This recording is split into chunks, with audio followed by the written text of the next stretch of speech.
Mic check 1 2. Mic check 1 2 3. Check mic 1 2 1 2 3 4 5 6 7 8 9 10. Mic check. Mic check 1 2. Test 1 2 3.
Mic check 1 2. Mic check 1 2. Test 1 2. Mic check 1 2.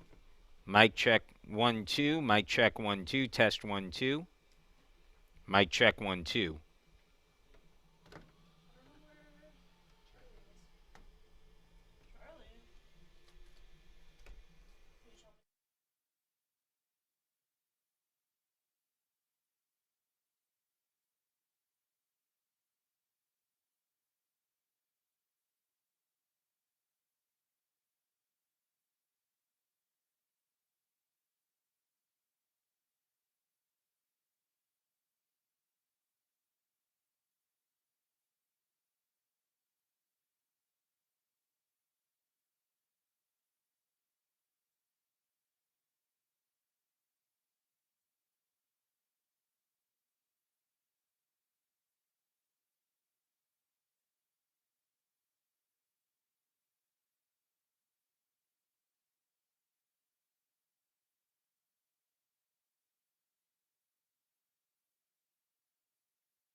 And good afternoon, and welcome to Nobby's Ballpark on the campus of Case Western Reserve University for today's game between the Case Western Reserve University Spartans, who enter the weekend with a 10-8 overall record, including a mark of 2-2 in UA play, and the Emory University Eagles, 13-9 on the season and 2-1 in the UA so far. Good afternoon, everyone. I'm John Schwartz, and pleasure to be joining you here on a Thursday afternoon as the two teams trying to get their series started early, get at least one game in here before some anticipated rainy weather hits over the weekend. So that will certainly make things a bit more challenging as the weekend goes on, but hopefully we'll be able to dodge some raindrops here and get in all four games during the weekend.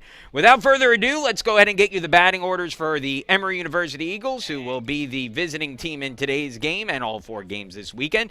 Jacob Grossman, the second baseman, leading things off. He'll be followed by Ellis Schwartz, the center fielder, and then Matthew Sicoli, the right fielder, will hit third. The power threat in the lineup is Tyler McLaughlin. He will play first base and hit cleanup. He'll be followed by Henry Polinsky, the designated hitter. Jack Halloran, the third baseman, hits sixth. Stephen Hunt playing left field, batting seventh. Zach Wasserloff, the shortstop, bats eighth. And then Josh Katz catching and batting ninth. Emory will have their ace on the mound today. That's Aaron Michelin. We'll tell you more about him when he takes the hill in the bottom of the inning. In the meantime, for the Spartans, defensively at first base today, Zach Carinci. Second baseman, Josiah Harris. The shortstop is Trey Haley, and the third baseman is Owen Levinson. In the outfield, Jay Smith in left. Center fielder is Connor Stevenson, who's coming off a great series at WashU. Matt Trout is out in right field. Doing the catching today is Jack Anderson, and on the mound is Reese Marley, the Spartans ace on the hill. The southpaw, 2-0 on the season with a 3.41 ERA through 5 starts. He's gone 31 2/3 innings this year, striking out 36 batters and walking just 6. Opponents hitting only 198 against the Clearwater Beach, Florida product this year. He surrendered 12 runs, all earned, walked just 6 on the season, and he will be looking to get things started against Grossman, Schwartz, and Sicoli to begin the first inning and begin this 4-game series. First pitch on the way from Marley, who delivers inside for a ball, and it's 1-0. Grossman on the season, batting at .292, 2 home runs, 13 RBIs. Emory with some pretty good power numbers this year, which is rare, coming from a pretty good hitter's ballpark in Chapel Park in Atlanta. That misses down low, and it's 2-0, so Marley starts off with back-to-back balls. As the count at 2-0 on Grossman. Here's the 2-0 pitch. That one breaks in there for a strike, and it's 2-1. Marley, a junior, really has come out strong here in his third year. He's gone off to a nice start to the year.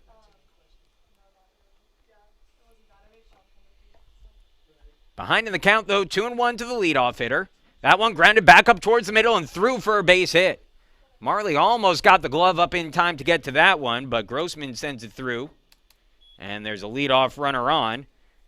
Emory always a team that steals, and no exception at the top of the lineup especially. Grossman, 8 of 8 on stolen base attempts, 9 of 10 for the hitter at the plate, Ellis Schwartz, who's been one of the better hitters on this team this season. Schwartz hitting at .391. First pitch on the way, lefty-lefty matchup as the breaking ball catches the outside corner for a strike.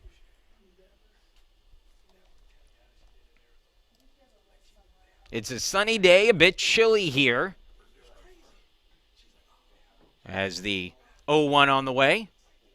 Fastball at the knees for a called strike, and the count goes to 0-2 on Schwartz. Temperature probably in the mid to upper 40s today, and again, this will be about as nice as it gets over the next couple of days here in Cleveland. As the 0-2. Breaking ball, misses down and out. Good chase pitch there from Marley. Schwartz has done it all for the Eagles this season. 22 games started. He started every game for Emory. Center fielder with 27 runs batted in. Swings, hits that one hard to first. Diving stop made by Carinci, who slaps his glove on the bag to get the out. Moving up to second base is Grossman.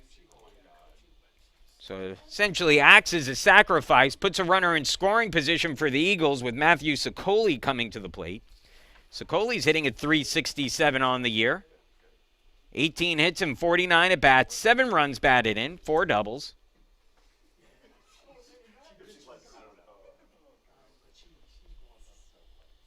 First pitch on the way. In their first strike, as Sokoli squares to bunt but pulls it back, and the count goes to 0-1.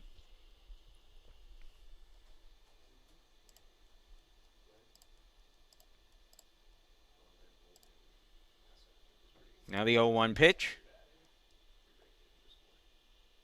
Ground ball hit towards second. Chance for Harris, who scoops and throws on to first in time to get the out. Runner will move up to third, but 2 gone in the inning now, and it'll be up to the cleanup hitter, Tyler McLaughlin, to try to drive the run in.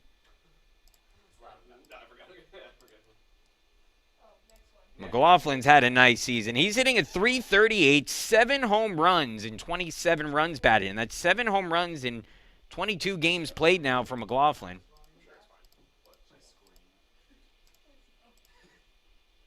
As that's in there for a strike, 0-1. And the leadoff base hit for Emory, but Marley trying to work around that here in the first. On the outside corner, and the count goes to 0-2.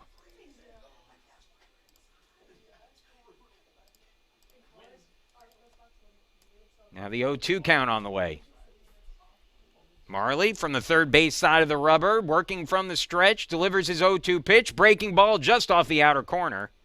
And the count goes to 1-2.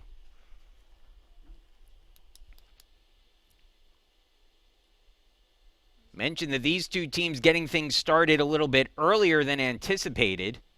We'll tell you more about that as the game goes on. The 1-2 pitch. That one just off the outer corner of the plate. Entire infield took a step towards the dugout as the count evens 2-2. Again, typically these series work. It's a single game Friday, doubleheader Saturday, single game Sunday, but if we're certainly off that path already. As that one grounded hard towards short. Haley has it. Long throw to first. Plenty of time to get the out, and that'll end the inning. So leadoff single for the Eagles, but Marley retires the next 3 batters he faces on ground balls and gets through the first unscathed. No runs on a hit, no errors, and a man left on base. To the bottom of the first we go, and the game scoreless between Emory and Case Western Reserve. Let's go ahead and get you the batting order for the Spartans as we begin the bottom of the inning shortly. It'll be Jack Anderson, the catcher, leading things off. Josiah Harris, the second baseman, hits second. Zach Carinci, the first baseman, batting third, and Jay Smith playing left field and batting cleanup. Trey Haley, the shortstop in the 5 spot. R.J. Christie, the designated hitter, batting 6th. It'll be Matt Trout, the right fielder, hitting 7th. Connor Stevenson, the center fielder, in the 8 spot. Owen Levinson playing 3rd and batting 9th. And again, a familiar face missing from that lineup. The Spartans hoping to get Nick Harms back before the end of this series. He was a bit under the weather, so we'll see. In the meantime, for the Eagles, defensively, first baseman is Tyler McLaughlin. Second baseman is Jacob Grossman. The shortstop is Zach Wasserluff, and the third baseman is Jack Halloran. In the outfield, left fielder will be Stephen Hunt. Center fielder Ellis Schwartz. Right fielder is Matthew Sokoli. Doing the catching is Josh Katz, and pitching to him will be Aaron Michelum, who is 4-2 on the year with a 5.57 ERA. Michelum, the senior out of Oak Park, Illinois. Oak Park and River Forest High School. 6'7", 205-pound righty. Big right-handed arm on the mound. He's making his 7th start of the year through the first 6. He's gone 32 1/3 innings, 31 hits allowed, 21 runs, 20 of them earned.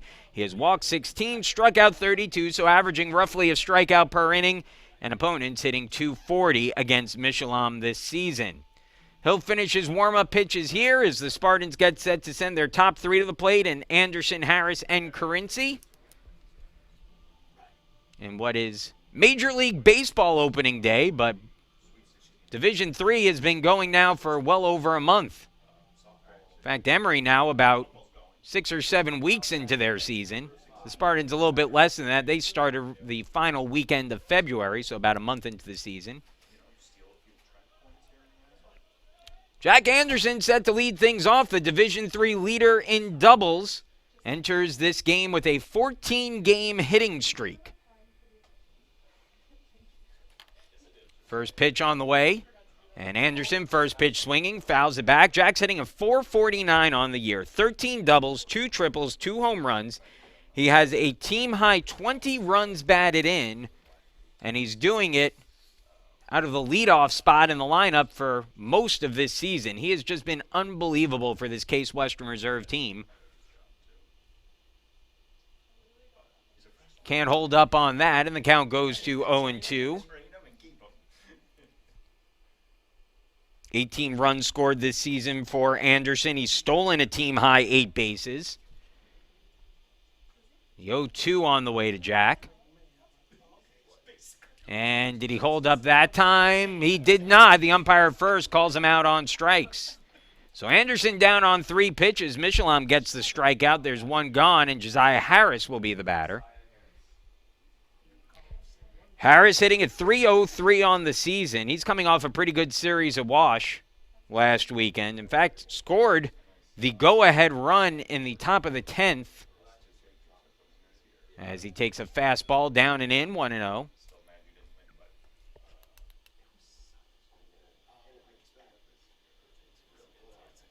Wind blowing slightly towards right field currently. So that one catches the outside corner for a strike, 1-1. Mentioned earlier that Emory's ballpark, not an easy park to hit for power. And well, this park, Nobby's ballpark, isn't either. Deep to center field. It plays really deep in right as a good breaking ball there by Michelin had Harris off balance, and the count goes to 1-2.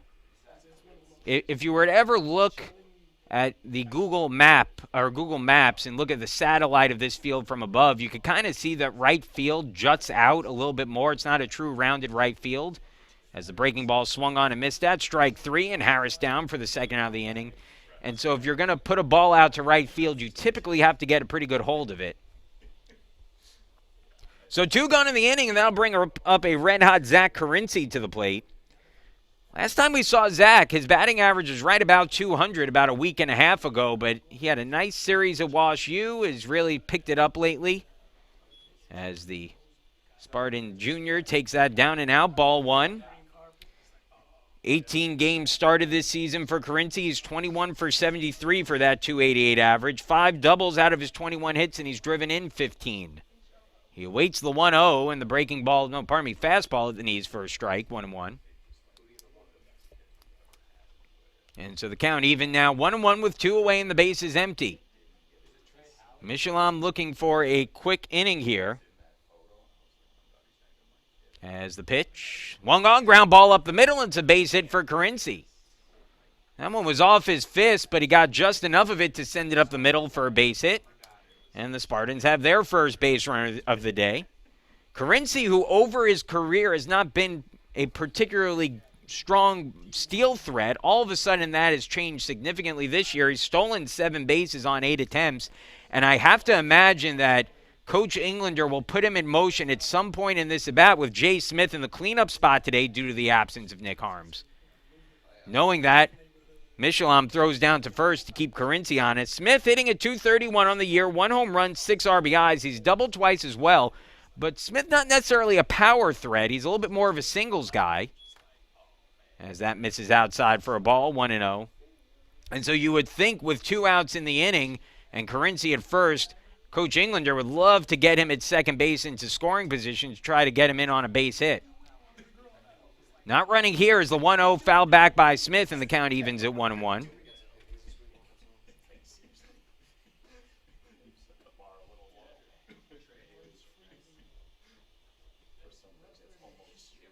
Smith in the cleanup spot today. He's making his 14th start of the year, starting out in left.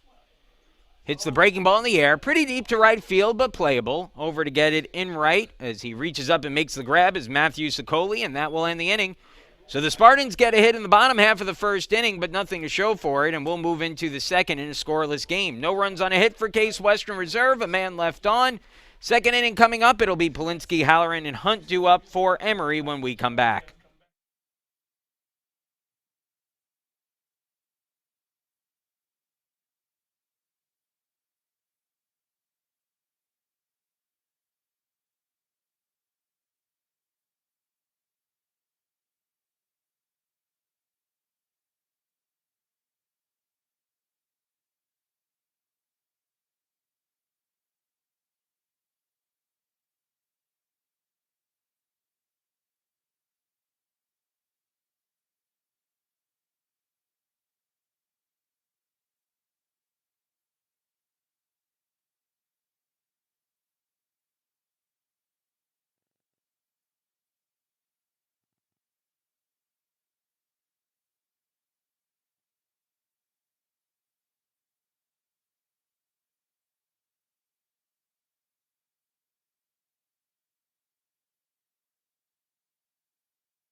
Welcome back to Nobby's Ballpark. We're scoreless after one. Henry Polinsky will be leading things off here, batting at .375, a left-handed hitting DH facing the lefty Reese Marley, who allowed a leadoff hit but worked around it in the first. Breaking ball, the knees for a strike to start Polinsky off, and there's an 0-1 count. Mentioned the team's getting things started early with this Thursday game. The rest of the weekend schedule is a little bit up in the air, as that catches the outside corner for a strike to Polinsky. But playing this game today certainly gives the teams chances to get 4 games in this weekend. It might not be possible if they waited another 24 hours to start try to play the series. Down and out with that one, and it's 1-2. That being said, certainly presents some challenges here. Emory just got off the plane, about 4 hours ago at the time of the start of this game. They drove straight here from the airport, got off the bus, changed, took some BP, took some infield, outfield, and they're good to go. And give them credit for being willing to play this game. But again, when, some of the challenges that playing in the UAA creates, this is certainly one of them, is that, you fly a team in and you want to make sure you get all 4 of those games in that you're scheduled to play. That ball chopped over to short. Haley has it. Nice pick. Throw to first in time to get the out, and there's one gone.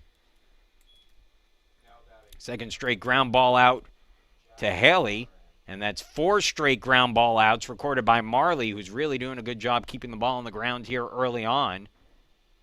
So 1 gone in the second, and now the batter will be Jack Halloran, who is hitting at .301 on the season. 3 home runs and 16 runs batted in. And he takes that one down and in for a ball, 1-0. Halloran, a sophomore out of West Hampton Beach, New York.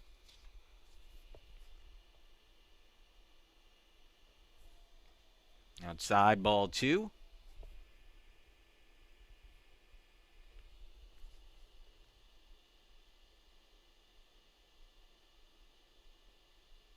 But again, by playing this game today, especially I'm sure Emory, which lost the game last weekend to the weather to NYU, is that one in the air, deep towards center. Going back is Stevenson, and on the run in front of the warning track makes the grab. First fly ball out of the day recorded by Marley. Stevenson, who's got great speed in the outfield, had to go a long way to track that one down in the gap, but does so successfully for the second out of the inning. So 2 gone now, and that will bring up Stephen Hunt to the plate. Hunt, a .311 hitter on the year with 4 runs batted in.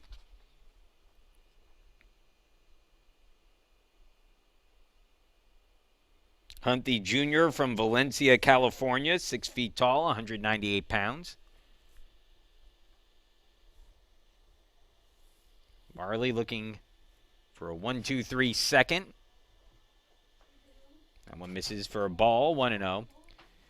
Looking at the next couple days, the forecast for tomorrow doesn't look promising. There might be a window, at least based on the forecast now, in the middle of the day to try to get a game in. That ball lifted foul, and it's 1-1 on Hunt. And it's going to be one of those games one of those weekends that you want to keep checking, whether it's athletics.case.edu or Emory Athletics, whatever your fanhood of choice is. Make sure that you know what's going on, because I'm sure we'll have a rapidly evolving schedule throughout the weekend as that misses down low, 2-1.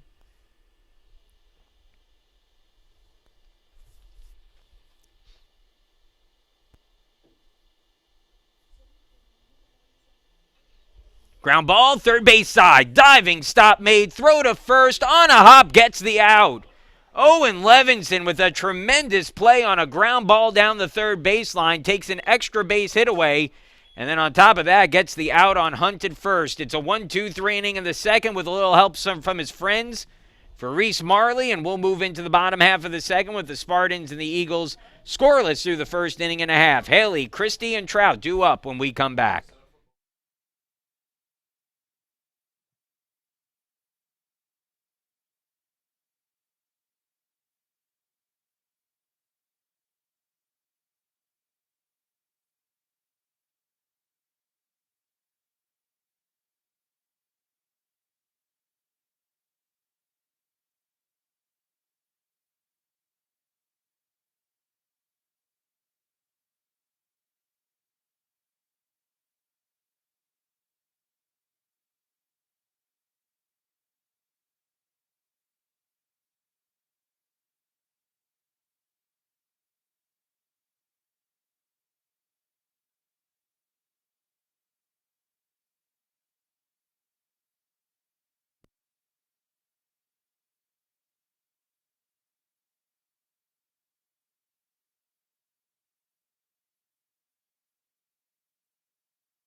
Set to get going here in the bottom of the second. It'll be Haley followed by Christie and Trout.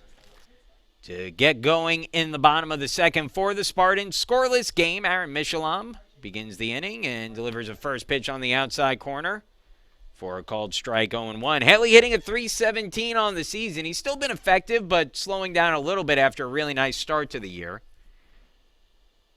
The 0-1.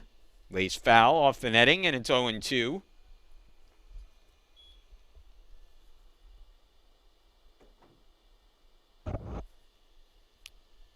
Since site play began in the UAA back in the 2017 season, Emory has made just one trip to Cleveland, as that one swung on and missed at strike 3. And so Haley down on 3 pitches. Michelom's looked good early on here. He struck out 3. He's thrown just 16 pitches, and 13 of them have been in the strike zone. He'll face a lefty here in R.J. Christie. RJ's off to a nice start to his year. He's batting at .273, 3 for 11 with 1 double. He's trying to get a little bit more playing time now, as the breaking ball fouled off, 0-1. RJ rapidly becoming a stolen base threat. 2 steals on the year for RJ, including a steal of third last weekend against Wash U.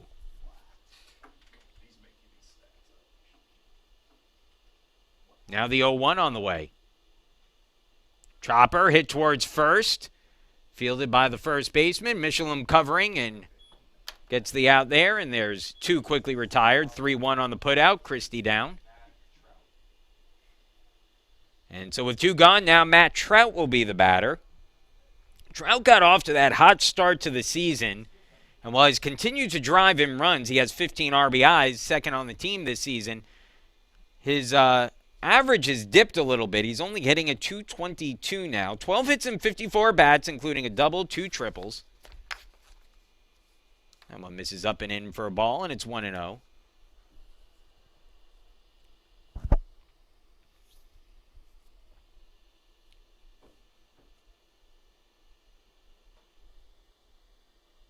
Michelom trying to work through a 1-2-3 inning here in the second. Misses in again, and it's 2-0.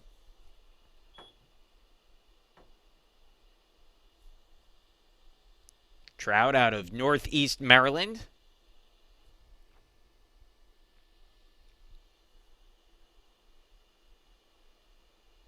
Waits the 2-0 pitch. Fastball outside corner. A little bit of comeback to it. Not sure if it was just some natural run or if it was a 2-seamer there by Michelom. Either way, it brings the count to 2-1.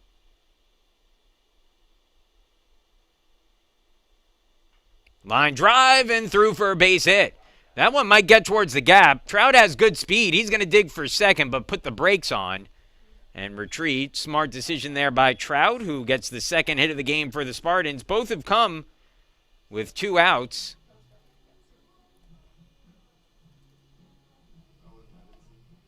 And so now a runner on, 2 away.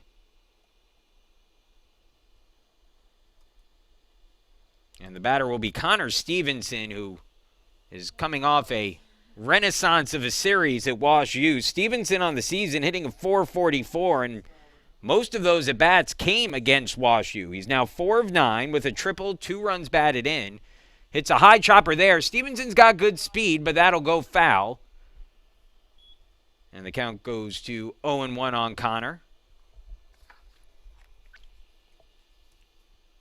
Connor, the kind of guy who does a lot of things right at the plate.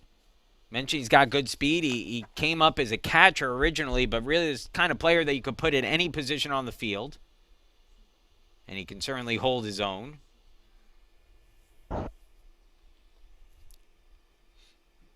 Connor's got an interesting story. Is he missed all of last season. And the reason why, he actually participated in a track and field event. I believe he was doing the triple jump and hurt himself doing that and missed the entire baseball season. Swing and a miss there, and the count goes to 0-2. This year he came back, and he's starting to earn some more playing time. Again, that WashU series, he was key to the team's win in that third game of the series, as that misses down low, 1-2.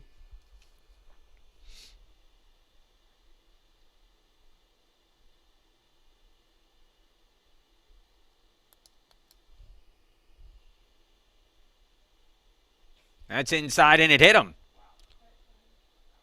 So Stevenson hit by a 1-2 pitch, and now there'll be 2 on and 2 away.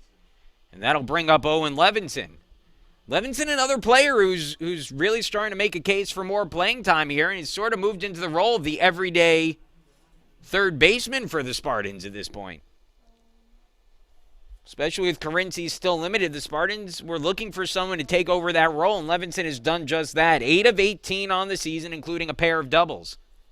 Batting here with 2 on and 2 out, a base hit could give the Spartans the lead as he swings at the first pitch and fouls it back 0-1.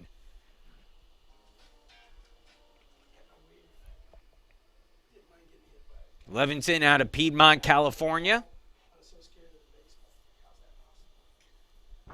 Batting here with 2 on and 2 away in the second. That one misses outside. Good attempt there by Josh Katz to try to frame that one on the outside corner, but doesn't get the benefit of the call there.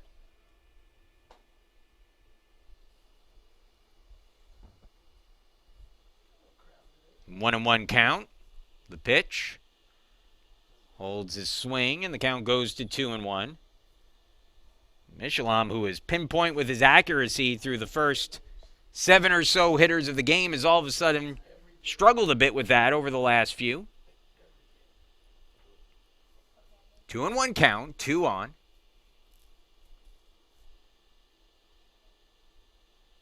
Chopper to short. Takes a big hop. It's going to be a long throw to first, but Wasserloff makes the play. And that will end the inning. 6-3 on the putout. Levinson's retired. 2 left on base for the Spartans, and we'll move into the third. In a scoreless game, 8-9-1 for Emory due up. Wasserloff, Katz, and Grossman when we return.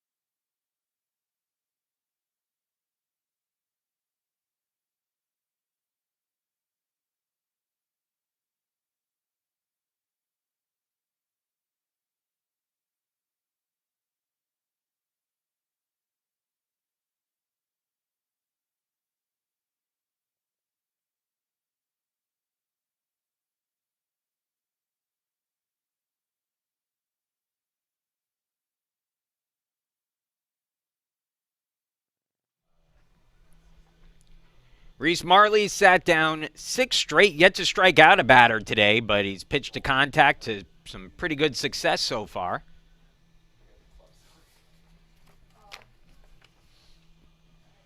He'll face the 8-9-1 hitters, Zach Wasserloff, followed by Josh Katz, and then back to the top of the order with Jacob Grossman.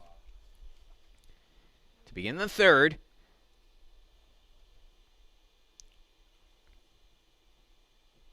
for Marley this season, there's certainly been some patterns to his pitching. He has tended to be a bit vulnerable in the first inning and a bit vulnerable once he gets toward the end of his start. As the first pitch to Wasserloff, a .327 hitter on the year, taken down low. In fact, when he's given up runs, they do tend to be late in the start, and something to keep an eye on as the start progresses here. He's able to overcome a leadoff single today. Left that runner stranded and has retired 6 straight since that leadoff hit. That ball lifted in the air, shallow right, closing in, and it gets past a diving attempt in right field from Matt Trout, and going to second on a double is Wasserloff.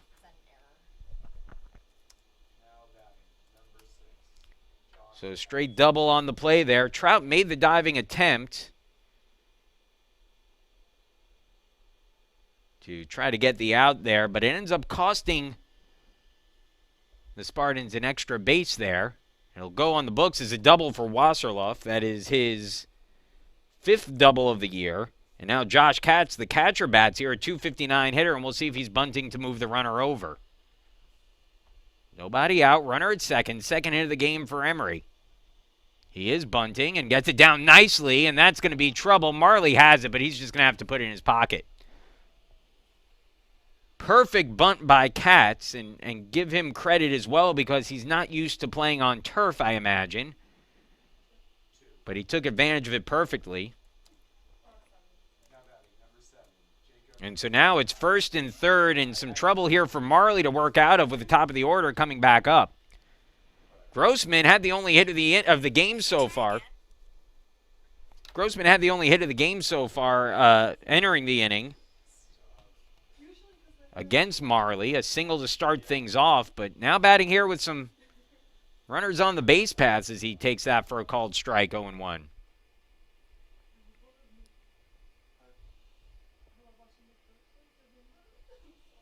Here's the 0-1 pitch. Line drive, fair ball down the line. One runner will score easily. It's picked up in center by Trout. They will hold the runner at third. And it'll be the second double of the inning as Grossman, with a two-base hit and an RBI, gives Emory the 1-0 lead. Katz the third. Wasserluff scores the run. And Emory now with 3 straight hits to start the third, has a run in already, 2 more in scoring position. And their dangerous hitters coming to the plate with Ellis Schwartz up now. 0-for-1 with a ground out to first on a nice play at first by Zach Carinci to rob him of a hit. Has a chance to atone for it here, though, with 2 in scoring position and nobody out.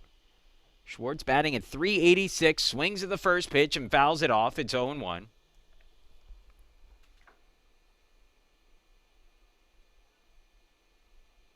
Schwartz slugging at .621 on the year, a .451 on-base percentage. Infield shifted slightly for Schwartz to pull here as he hits right into the slight shift. It's over to Harris, who flips it over to first for the out, but scoring on the ground out will be Katz. The Spartans trade the run for the out there, and it makes it a 2-0 Emory lead. So first out of the inning now, and now Matthew Sicoli will be the batter with a runner at third and 1 away. Sicoli grounded out to second in his first at bat. The Spartans will pull the infield in here to try to cut the run down at the plate. That one misses up and out, 1-0. Sicoli hitting at .360. It's actually kind of a modified pull in here. In on the edge of the grass on the right side of the infield, and then kind of halfway in on the left side as a called strike, 1-1.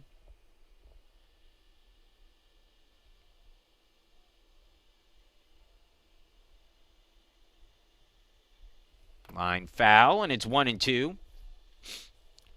Marley is yet to record a strikeout today, but this would be a nice one to get with 1 out and a runner at third as he tries to limit the damage here. 1-2 count, 1 away. 38 pitches deep into his outing as Marley here in the third with 1 out. The pitch. Ground ball hit towards second and through for a base hit.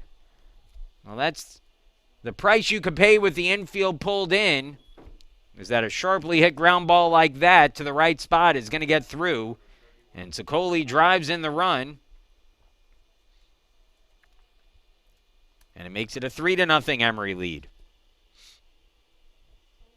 So the Eagles with 3 across here in the third, still just 1 out. Infield pulls back into double play depth now with the power threat Tyler McLaughlin up at the plate. Tyler grounded out to short in his first at bat. Runner is going. The pitch taken at the plate is the tag not applied. And a stolen base for Sicoli. Have to see the call at the plate from the umpire to see if that was a ball or a strike. Hasn't thrown up any fingers yet here. We'll see.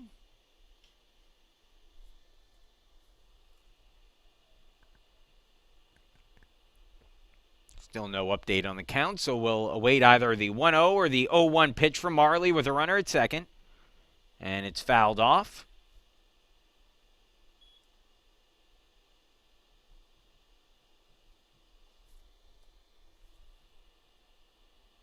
It is 0-2.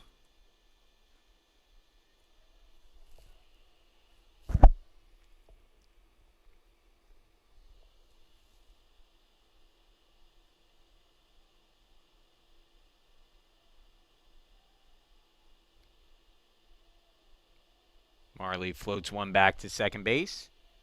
Is that? They called a balk on that. I think the umpire was calling a balk on that, but let's see. As Matt Englander is going to come out. The argument from the umpire, I think, is that he didn't step off the mound and then threw it to an unoccupied base. But let's see what the call is here. If they give the Emory runner is not advanced yet.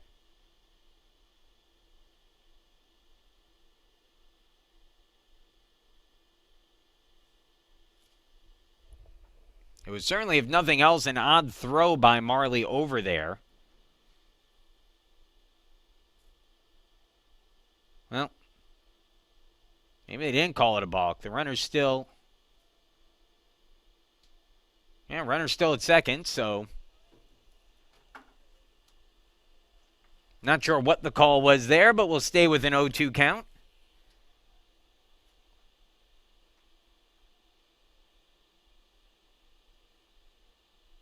Breaking ball, swung on and missed at strike 3.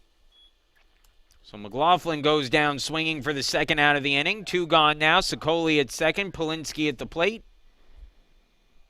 Polinsky 0 for 1 with a ground out. Hitting at .369 on the season.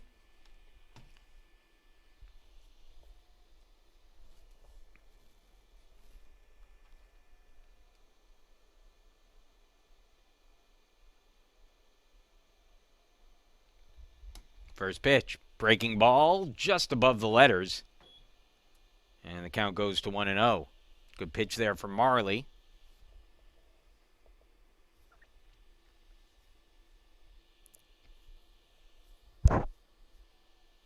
Now the 1-0.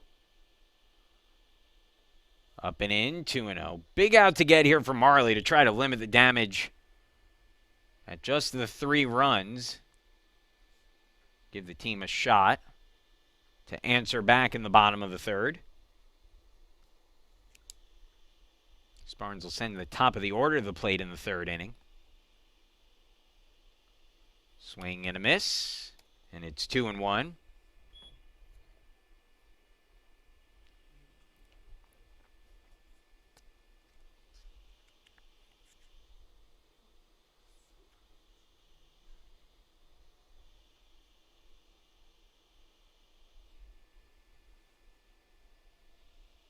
Two-one pitch. That's in there for called strike 2. 2-2 the count. So 2-2, 2 away. Marley trying to work his way through what has been a bit of a rocky third inning.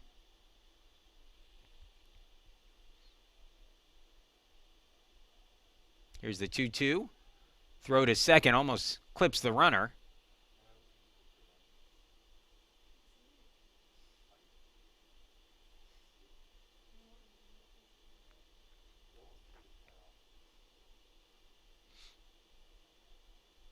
Now the 2-2. Swing and a miss at the pitch inside. Strike 3 held on to by Anderson, and that ends the inning. So Marley cooks up 2 strikeouts to end the frame, but gives up 3 runs on 4 hits in the inning. As the Eagles take a 3-0 lead over Case Western Reserve. Top of the order for Case Western as they look to answer back in the third inning. Anderson, Harris, and Carinzi when we return.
Welcome back once again as Case Western Reserve now trailing 3-0. Still plenty of baseball left as we begin the bottom of the third. Top of the order for the Spartans as they try to answer back after Emory put up 3 in the top of the inning. It'll be Anderson, Harris, and Carinci to get things going. First pitch breaking ball misses down and outside by Michelin, who's struggled a little with his timing, and it certainly let a few pitches go that have missed fairly badly, although for the most part, he's been pretty accurate today. Ground ball up the middle, and Jack Anderson has himself a 15-game hitting streak. Unbelievable as Jack just keeps on getting hits. He's hitting over 443 now. That's what he came into the at-bat with, and boy, he is just playing at a different level right now. I mean, coming off another big series against Wash U, he had 455 last week. He had a home run, had another double. Ironically enough, the doubles leader in Division III in one of the games against Wash U fell a double shy of the cycle. That one fouled back by Harris, 0-1. Josiah Harris 0 for 1 in the game with a strikeout swinging. Anderson retreats. Jack, not your typical catcher. He could steal a base. He has 8 stolen bases this year, led the team in steals last year, and is on roughly the same stolen base pace that he was last season. Not going here, although he fakes the start. I think that froze Harris at the plate a little bit, who takes that one down the middle for a strike, 0-2. It's the third hit of the game for the Spartans. It puts the leadoff man on, and Michelin being very careful. Pitchers can hold runners on in different ways, and while I haven't timed him to the plate yet, you have to imagine a guy like Michelin is going to be a bit slower to the plate because of his size. That's in there for a called strike 3.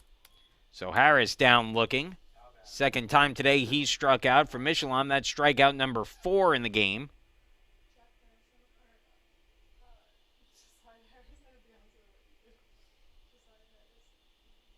And so 1 out, and that'll bring up Zach Carinci, who had the first base hit of the game for the Spartans earlier, and grounds that one to short. Could be 2. Flipped to second for 1, on to first.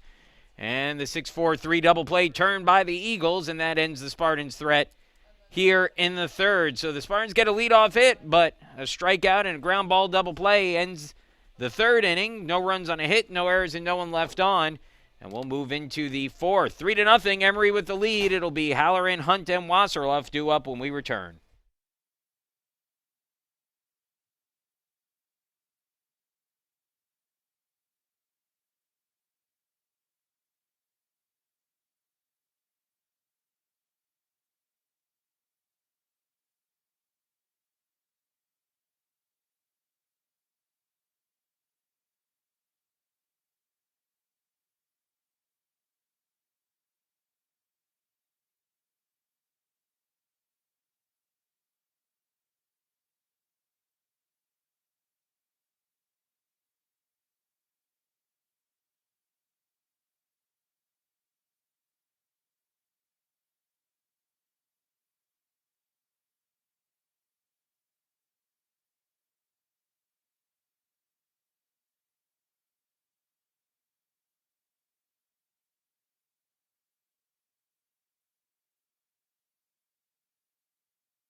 Reese Marley looking to bounce back after a bit of a rocky third. He allowed 3 runs on 4 hits in the inning. Settled down, strike out the final 2 batters, left a runner stranded, and now begins the fourth facing a 3-0 deficit. It'll be Halloran, Hunt, and Wasserloff due up to begin the fourth against Marley. First pitch fastball just inside, and it's 1-0 on a 297 hitter in Halloran, who flew out to center field his first time up. Halloran in his first at bat drove a ball deep into right center. It took a nice play by Connor Stevenson to track it down. That misses down and in, and it's 2-0.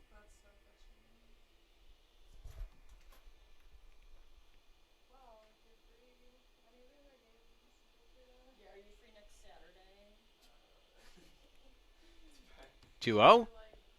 Called strike, 2-1.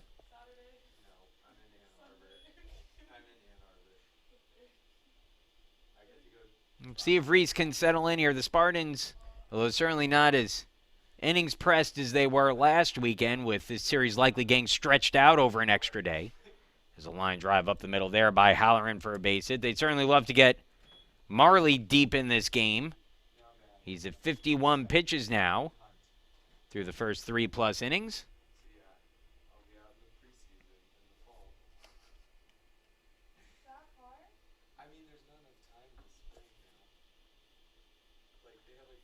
Sixth of the game for Emory.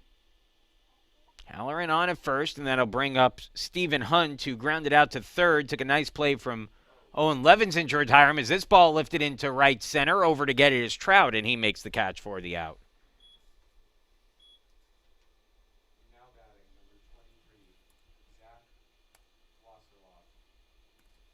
So one gone in the inning. That'll bring up Zach Wasserloff, who is 1 for 1, a double and a run scored. That led off the third inning.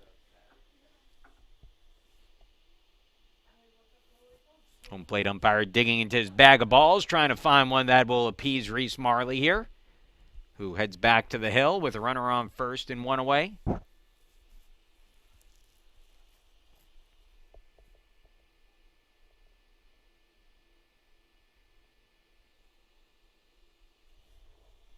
Marley ready. Throw down to first to keep the runner honest. Halloran has stolen 4 bases on 5 attempts this year.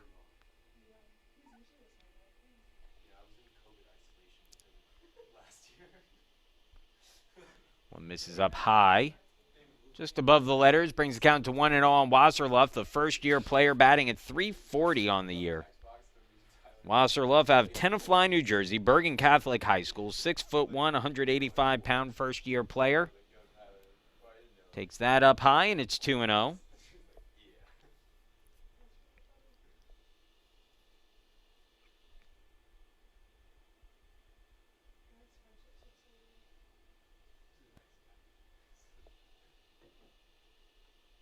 Fastball outside corner that time. It's 2-1.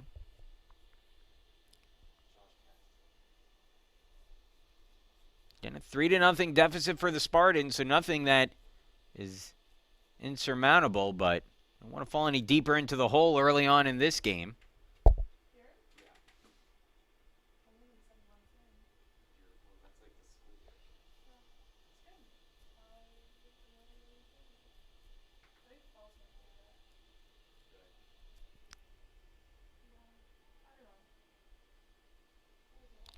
I would imagine if you're Coach Englander and the game is at all close, you'd like to get Tyler Horvath into the game today, as that's a called strike. And potentially Patrick O'Connor as well,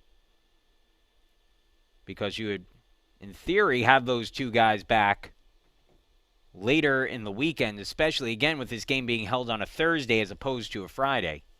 Gives you a chance to maximize their innings this weekend. That misses outside. Ball 3, 3-2 full count.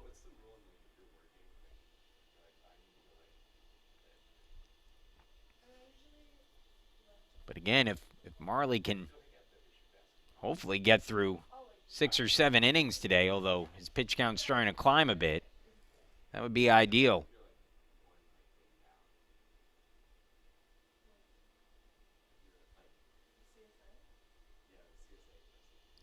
(3-2) runner goes, pitch grounded foul. And Wasserloff stays alive.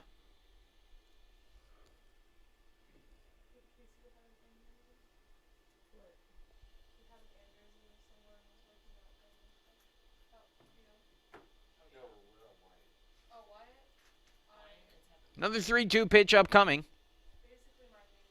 Halloran takes his lead, not going this time as that one's fouled away. Count stays at 3-2.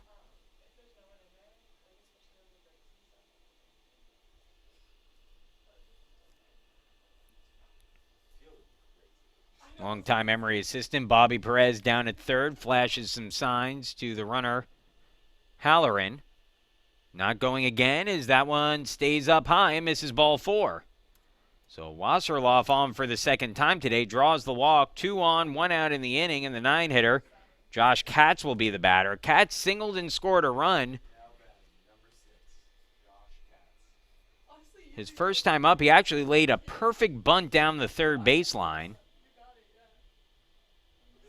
on a sacrifice attempt, but was able to reach on a base hit.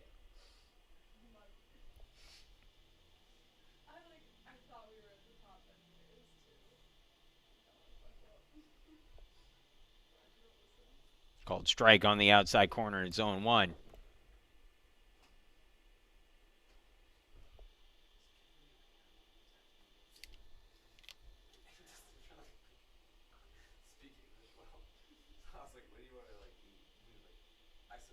Now the 0-1 on the way from Marley to Katz with 2 on and 1 away, up high. 1-1. Marley has not had his pinpoint controlled today. Trying to battle through it here. 41 pitches, 62 pitches. 41 of those have been strikes. 21 out of the zone.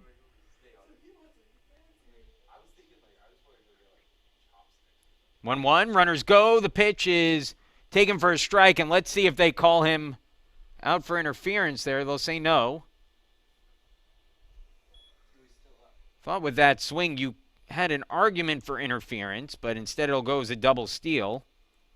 And so it's second and third as the count goes to 1-2.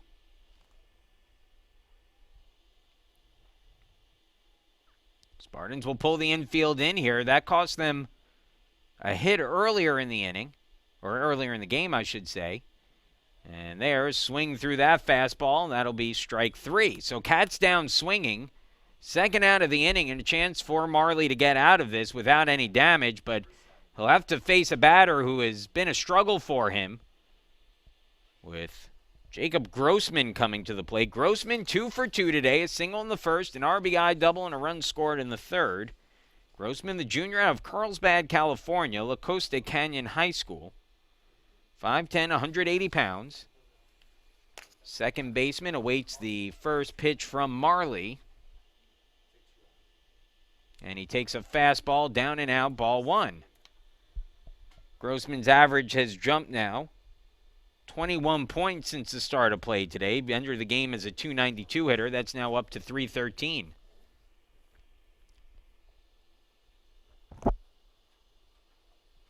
The 1-0 from Marley. Swings through that, and that brings the count to 1-1.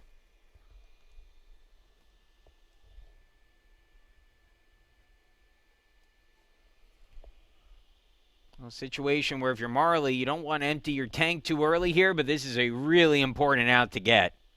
He's got to throw everything he has at Grossman. The 1-1. Pitch in the dirt.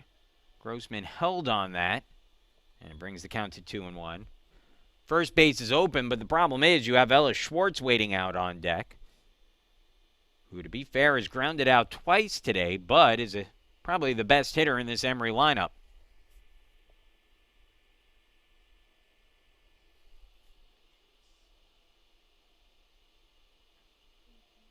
Called strike at the letters, 2-2.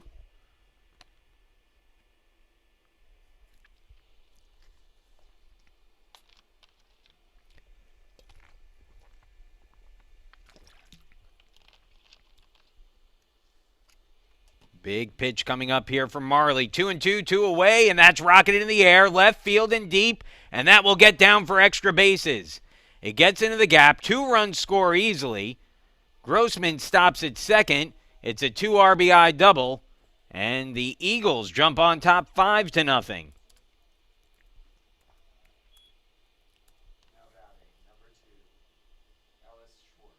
And Grossman having himself a day now, 3 for 3, 3 RBIs, 2 doubles. And he has Emory on top here early, 5-0 in the fourth. I'll mention that the Eagles just got off an airplane only a few hours ago, but they've shown themselves to be no worse for the wear so far, as that's a called strike to Ellis Schwartz, 0-1. Schwartz an RBI in his last at bat on a ground out. He's 0 for 2.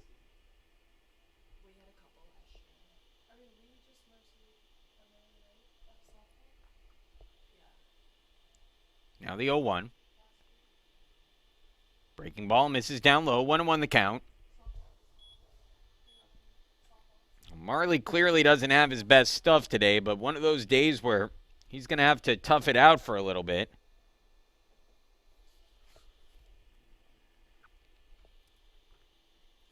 Fastball misses up and in. Schwartz steps out after seeing his life flash before his eyes there. And that up and in fastball.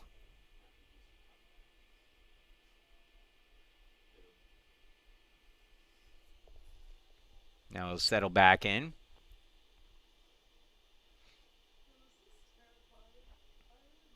Two and one the count. Lefty-lefty matchup. Runner at second and 2 away. Fastball up high, 3-1.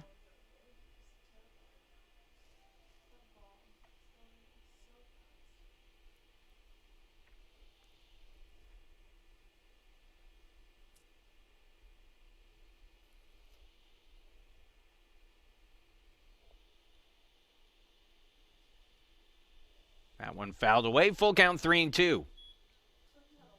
Grossman with good speed at second. Good chance for him to score on a base hit. First base is open, so a walk here wouldn't be the end of the world. Although with the meat of the Emory lineup coming up here. 3-2 pitch. Marley delivers.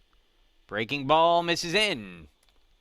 That'll be ball 4. Second walk of the inning, end of the game for Marley. And there's now 2 on with 2 away. And the batter will be Matthew Sicoli, the right fielder, who is 1 for 2 in the game with a single and a ground out.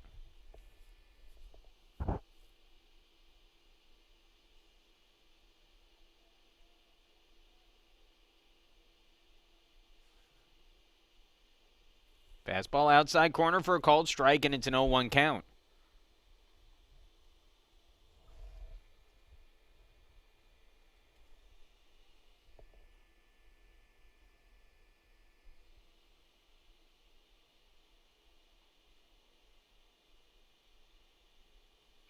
Ground ball to second, hit softly. Harris has it, should end the inning, and it does, as he throws on to first to get the out. And that will do it for Emory, but a 2-run double by Jacob Grossman, who now has 3 hits and 3 runs batted in today. Adds 2 to the Emory lead here in the 4th. It's now 5-0 as we move into the bottom of the 4th inning. Smith, Haley, and Christie do up for the Spartans, 4, 5, and 6 in the order when we return.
Welcome back to Cleveland. It's been all Emory so far with 5 runs in the last 2 innings to take a 5-0 lead over Case Western Reserve. And Michelin now with a 5-run lead to protect, delivers the first pitch down low for ball 1, 1-0.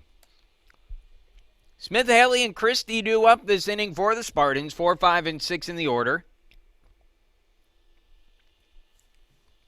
1-0. Inside, 2-0 to Smith, who's now batting at .226 on the year, 0 for 1 on the day with a fly out to right. Jay out of Goshen, Kentucky, in the Louisville area.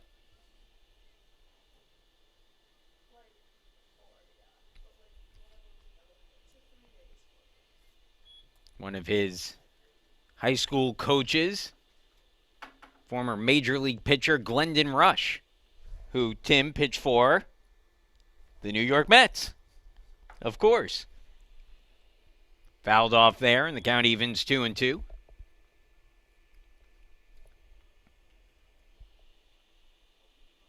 Glendon on that team that lost to the Yankees, I believe, in the Subway Series in 2000. 2-2.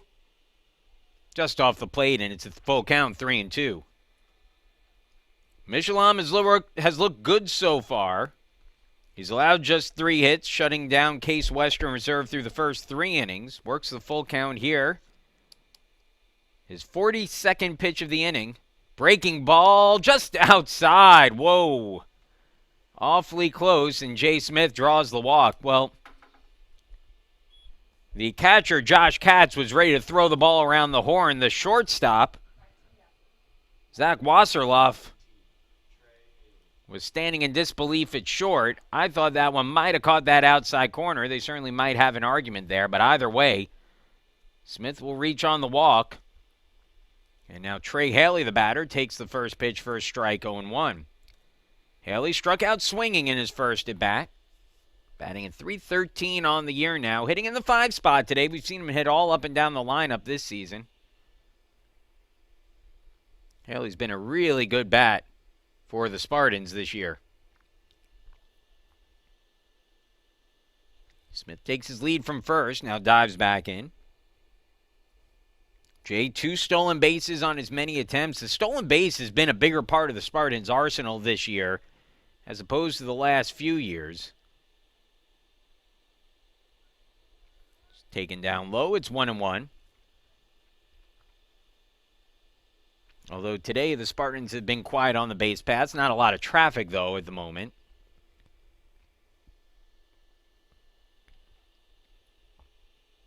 Swings and fouls that one off, and it's 1-2.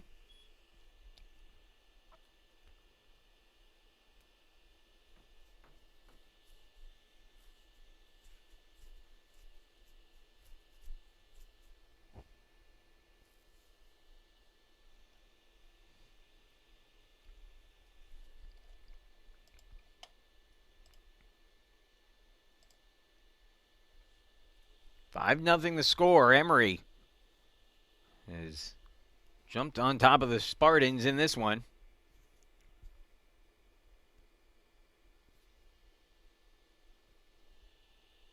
As that pitch misses up and in, 2-2.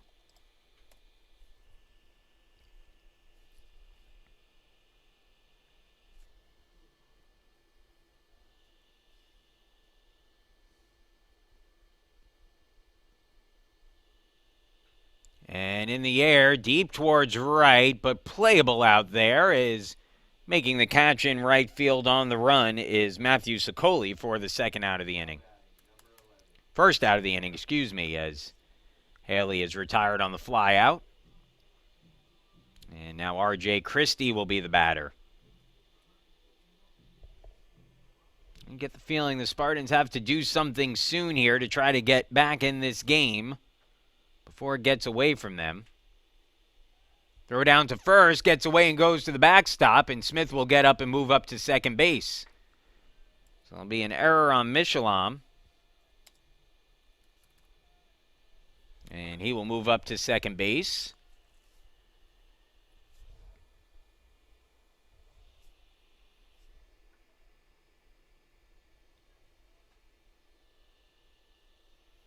So Smith in scoring position. R.J. Christie, a .250 hitter at the plate, hits that one softly to short. Fielded on the hop. Throw is on to first in time to get the out. As Christie is retired, Smith moves up to third on the slow roller to short. And it'll now be up to Matt Trout to try to drive the run in here with 2 outs. Trout singled in his first at bat, now batting at .236 on the year. I think Trout having what I would describe as a prototypical first year for a very talented hitter at the Division III level. Trout, a guy who's going to do good things over his career. We've seen some moments of brilliance. We've seen certainly maybe some adjustments he needs to make at the plate with his swing and his pitch selection. Typically what you see with guys who, especially when they struggle a little bit with pitch selection and maybe are a little bit free swinging early on in their first years of their college career, that they tend to figure that out as the season moves on. And be curious now that Trout is, where is he at? 54 at bats deep, 55 into his season. As that one misses outside, and a good take there by Trout. I wouldn't be shocked if we start seeing him come back to that early part of the season where he's a little bit more productive at the plate.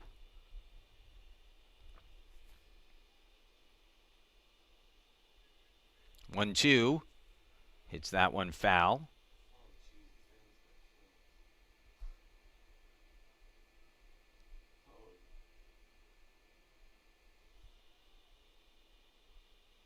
Michelin trying to get through his 4th shutout inning here.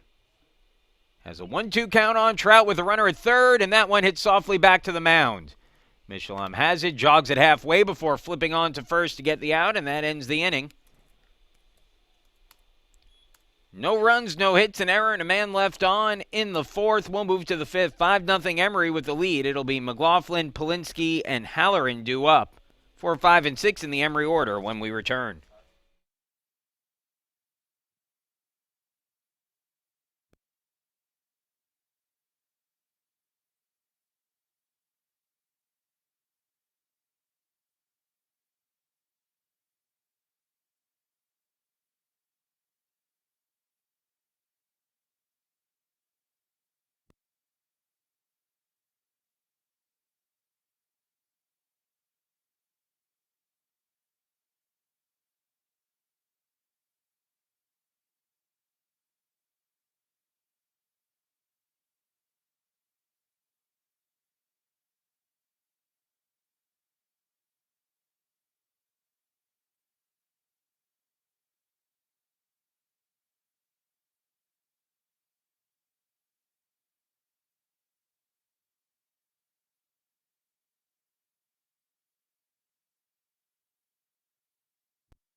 Reese Marley back out on the hill to begin the 5th inning. 5-0 the score, Emory leading. Big inning here for Marley.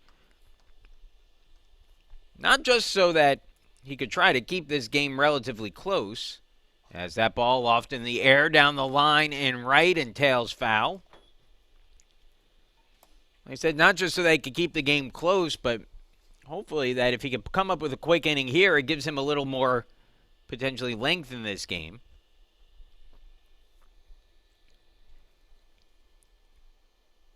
Tyler McLaughlin at the plate.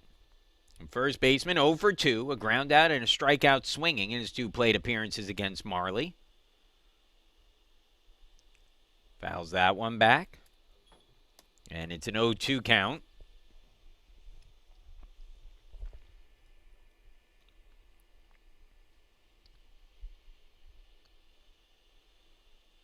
Now the 0-2. Pitch in the dirt. Good chase pitch there from Marley as the count goes to 1-2.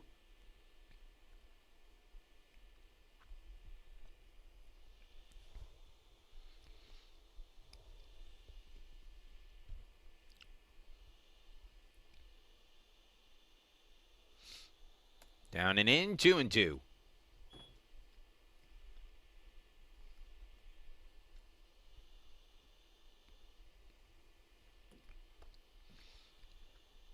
Two offering. Lofted foul. 2-2 still.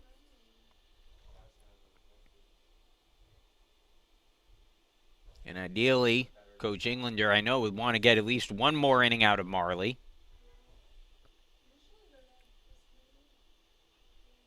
In the air, center field, long run in for Stevenson, but gets underneath it and makes the catch. And that's the first out of the inning. So one retired, and the first time that Marley has retired the leadoff hitter since the second inning. Only the second time today he sat the leadoff hitter down in an inning. And I'll bring up Henry Polinsky, the designated hitter. Left-handed hitter, 0 for 2 in the game, a ground out and a strikeout swinging. Called strike brings the count to 0-1.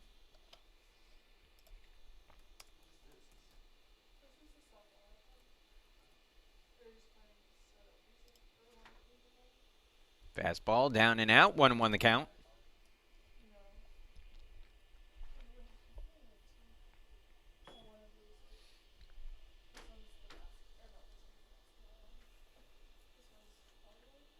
Ground ball towards the left side of the infield, and that's through for a base hit for Polinsky.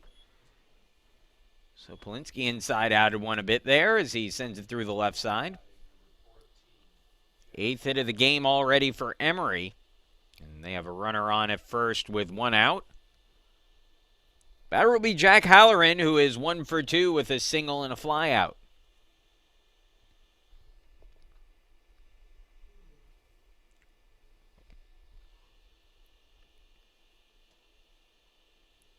First pitch breaking ball dips below the strike zone and brings the count to 1-0 on Halloran, who's batting at .307 on the year.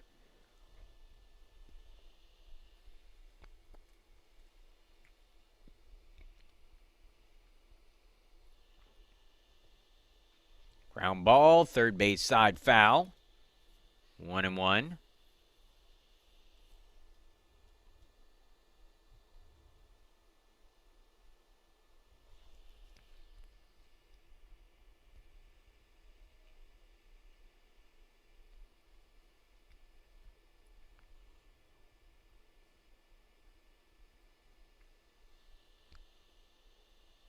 Just off the plate, 2-1.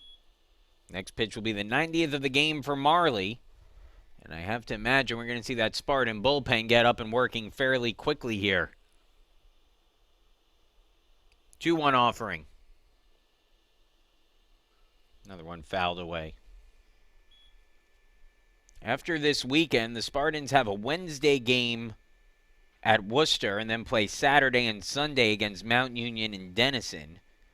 And I would imagine that Coach Englander would be looking to have Marley start that Wednesday game. Not to look too far ahead, is that pitch, breaking ball taken up high for a ball, and it bounces away from Anderson. It goes as a stolen base for Polinsky. And it puts a runner in scoring position with 1 out. Also breaks up the potential double play.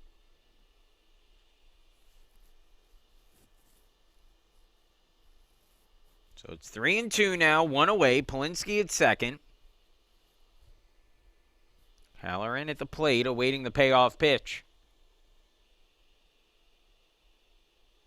Fastball down low, ball 4.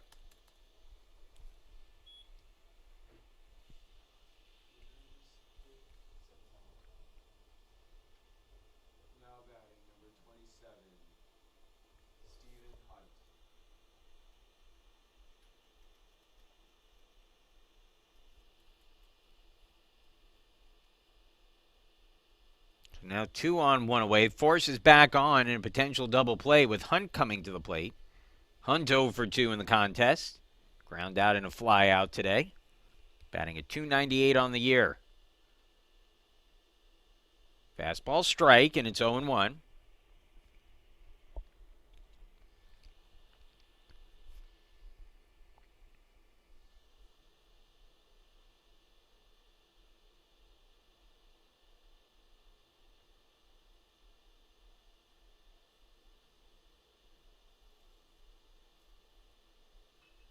Ground ball, first base. Bobbled by Carinci and no play. That'll go as an error on Carinci. Halloran and Polinsky each move up a bag.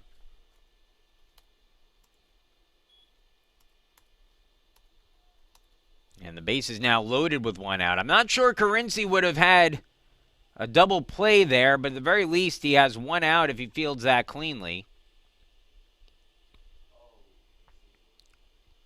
First error of the game for the Spartans, and it could be a costly one here as it loads the bases with one out for Zach Wasserloff, who has been on twice today with a walk and a double. He scored 2 runs, and the .340 hitter takes that down low for a ball, 1-0.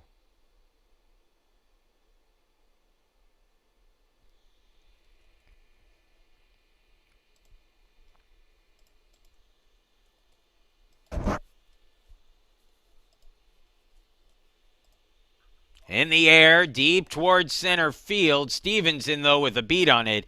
He'll make the catch for the out. Runner's tag from second and third. Coming across the score on the fly ball is Polinsky. A sacrifice fly for Wasserloff also moves Halloran up to third, and it makes it a 6-0 Emory lead.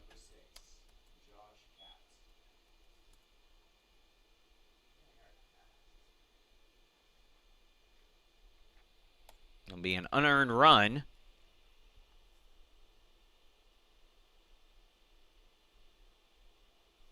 Puts runners on the corners now with 2 away for the 9-hitter Josh Katz, who's 1 for 2 with a bunt single and a strikeout. Runner goes, a throw down to second and gets into center field, and that will allow the runner to score.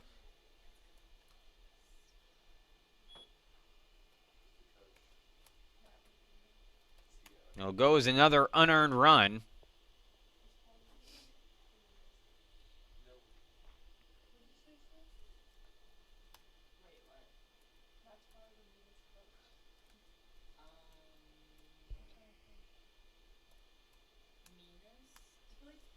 So runner at second, 2 away. It's now 7-0. As that misses outside for a ball, 1-0. Pardon me, I believe 2-0. 1-1, excuse me.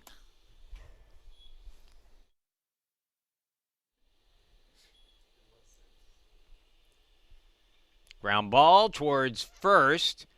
Carinci has it. Marley, can he find the bag? He can. And that ends the inning. Well, Marley had to do some fancy footwork. Carinci was well off the bag when he fielded that, but able to get it over, and Marley kind of stepped over the bag, slid in, and able to retire the side there, but not before Emory adds 2 more runs on. They now lead 7-0 as we move into the bottom of the 5th. Stevenson, Levinson, and Anderson, 8, 9, and 1 in the order, due up when we return.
Connor Stevenson, who was hit by a pitch in his first at-bat, leading things off against Aaron Michelin, who's pitched 4 shutout innings so far.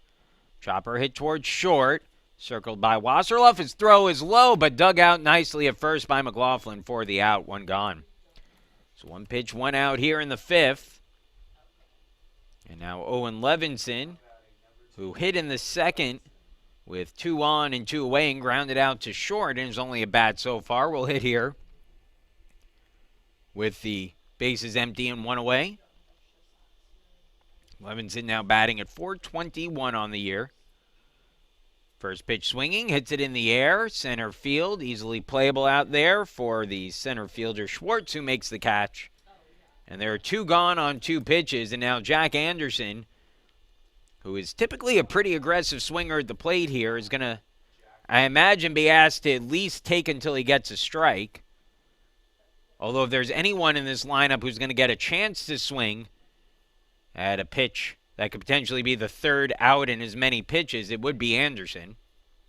He's batting at .450 on the year and does take a strike there, 0-1. If I was to compare Jack's game to a major league player, past or present, I would say you'd be looking at Vladimir Guerrero Sr.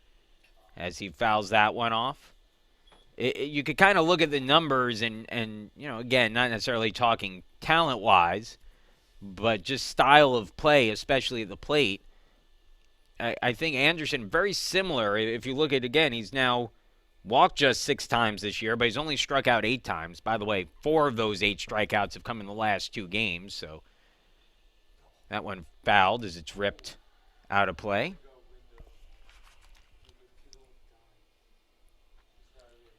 And so the count goes to 0-2.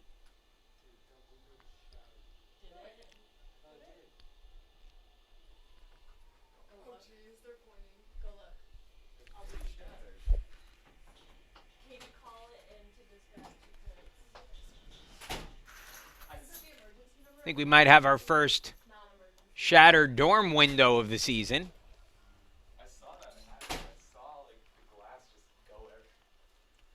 And so the count now 0-2 on Anderson at the plate. Michelin looking for the 1-2-3 inning, delivers low, and it's a 1-2 count.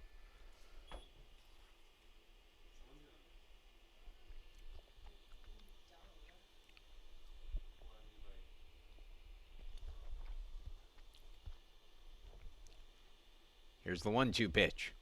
Breaking ball stays up high, and it's 2-2.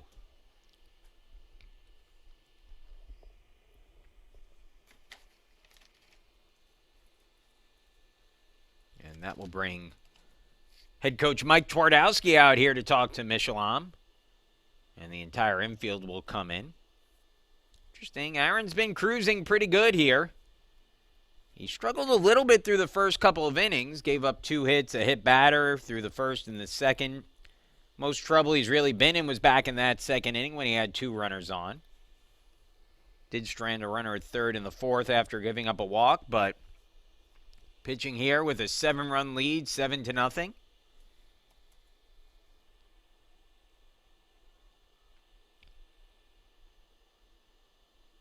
Quick meeting on the mound just to keep him calm out there. And now Anderson settles back in. Extended his hitting streak to 15 games earlier with a base hit back in the third. That was the last hit allowed by Michelin, and he gets a strikeout there. And that ends the 5th, the 1-2-3 5th inning. Quick work for Michelin as we move into the 6th. It's 7-0 Emory. Top of the order for the Eagles, Grossman, Schwartz, and Sicoli due up when we come back.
Top of the order for Emory, Grossman, Schwartz, and Scully. Grossman's had himself a day so far. 3 for 3, 2 doubles, 3 RBIs, scored a run as well.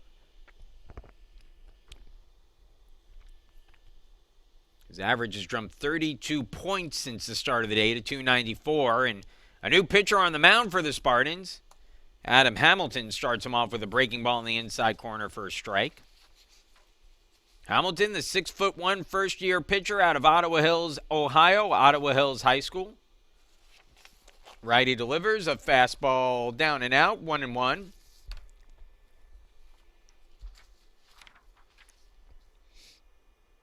Hamilton, no record on the season through 3 appearances, all out of the bullpen. He has a 3.86 ERA.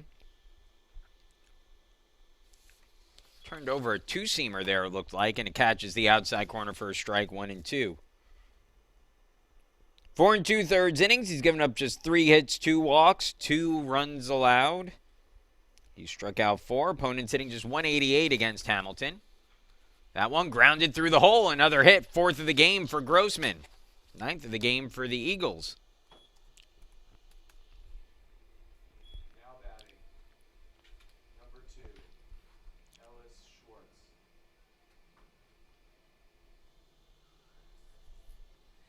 And so, a runner on at first, nobody out.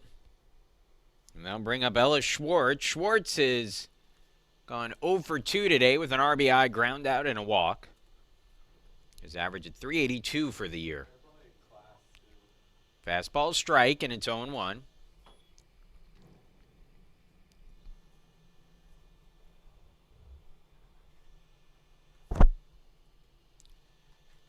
Grossman takes a few steps off first. Can't imagine he's running here with a 7-run lead. Outside, 1-1.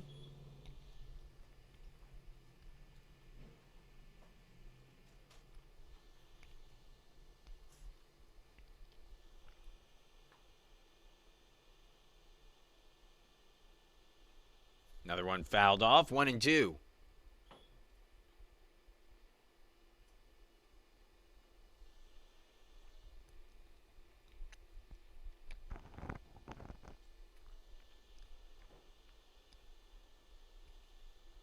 Hamilton shakes off a sign from Anderson. Pickoff attempt at first, not in time.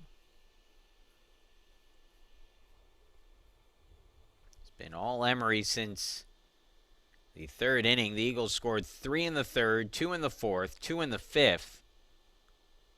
They lead 7-0 here in the top of the 6th now. Is swing and a miss, strike 3. So Hamilton gets Schwartz. And there's 1 gone in the inning. Grossman still the runner at first. And they'll bring up Matthew Sicoli with 1 out and a runner on. Sicoli 1 for 3, a couple ground outs and an RBI single today for Sicoli, who's batting at 365. The RBI was his 8th of the year. First pitch outside corner for a strike, 0-1. Sicoli, a sophomore from the Washington, D.C. area. 6'4", 195 pounds.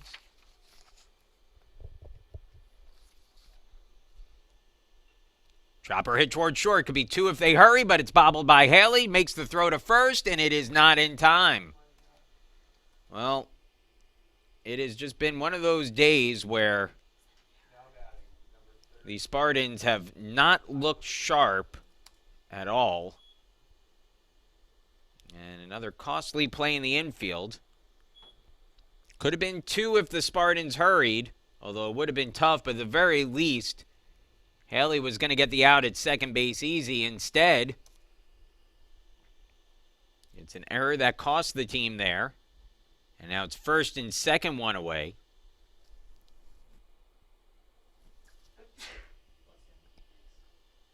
Still just 1 out in the inning. Hamilton steps off the mound. And Jack Anderson will head out to have a talk with him as the two try to get on the same page.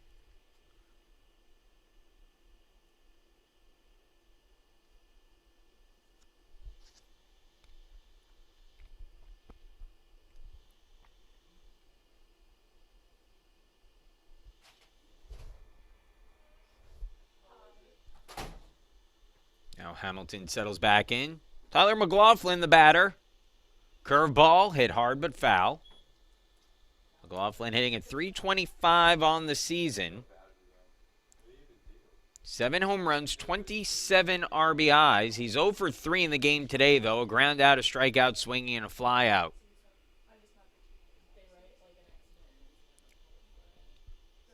The 0-1. Fastball in the dirt, blocked nicely by Anderson, and it's a 1-1 count.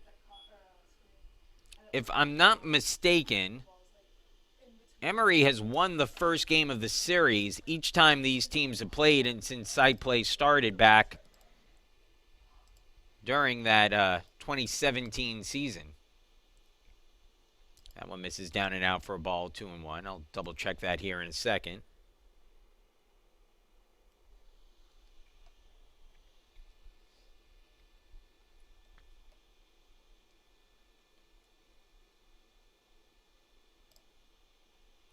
Good breaking ball. Well out in front of that was McLaughlin, and the count goes to 2-2.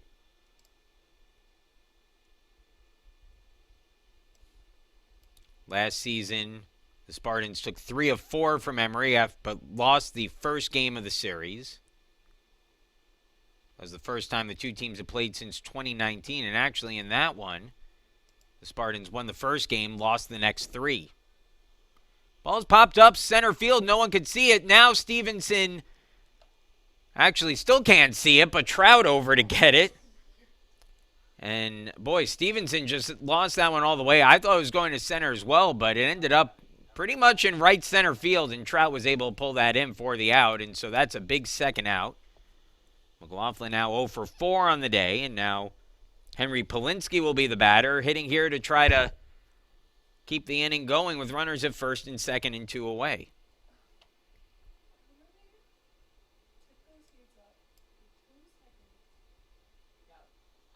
Chopper, first base side foul.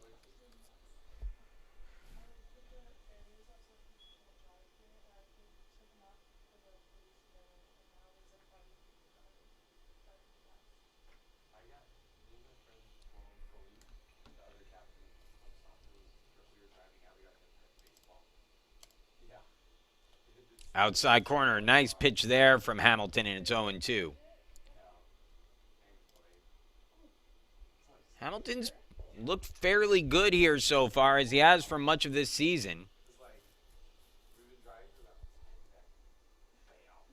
Now the 0-2. In the dirt, 1-2.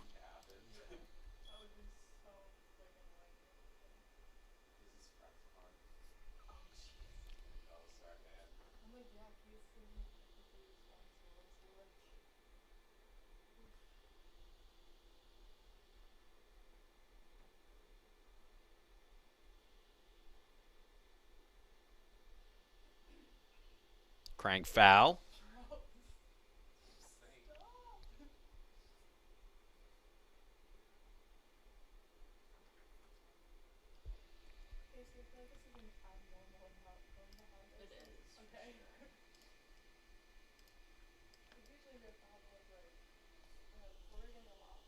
Here's the 1-2.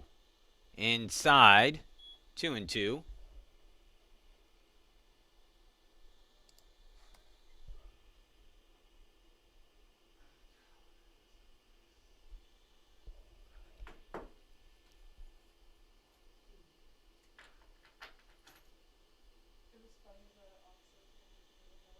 Hamilton's 2-2 on the way. Ground ball back up through the middle, softly hit, and it's through for a base hit. Rounding third and coming in to score is Grossman. And boy, that's one where I think a miscommunication there between Harris and Haley. I thought Haley was going to have a chance at that one, but gave way, and it snuck in between the two.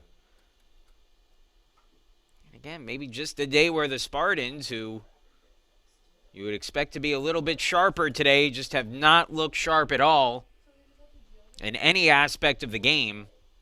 And it cost them another run. It's now 8-0.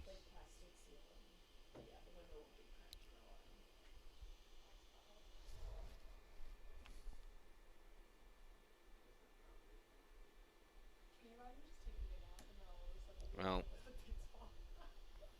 Not the best of showings here today for the Spartans in the opening game of this series. They now trail 8-0 to Emory, and now Jack Halloran will be the batter.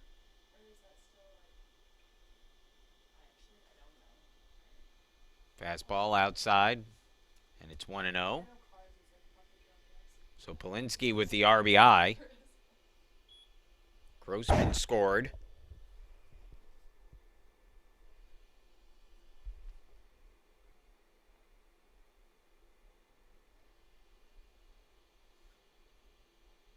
Now the 1-0. Foul, and it's 1-1.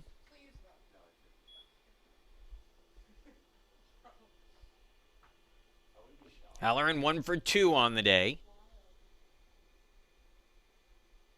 A flyout in the second, a single and a run scored in the fourth, a walk in the fifth. Scored a run then as well. Takes that pitch down low, 2-1.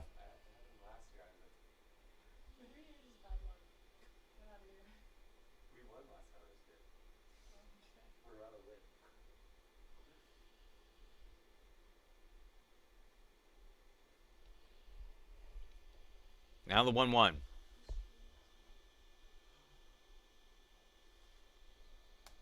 Three and one. Pardon me, that was 2-1, so now it's 3-1. Just trying to keep Casey on her toes up here. 3-1 count, 2 away. Ball 4, and that'll load him up. So the base is loaded, 2 away. And they'll bring up Stephen Hunt with a chance to put Emory up by double digits here with a base hit.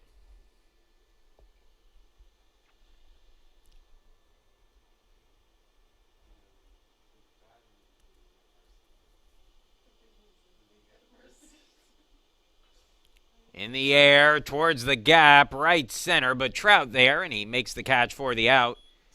And first pitch swinging. Hunt flies out to right to end the sixth, but one more run for Emory on a pair of hits and an error.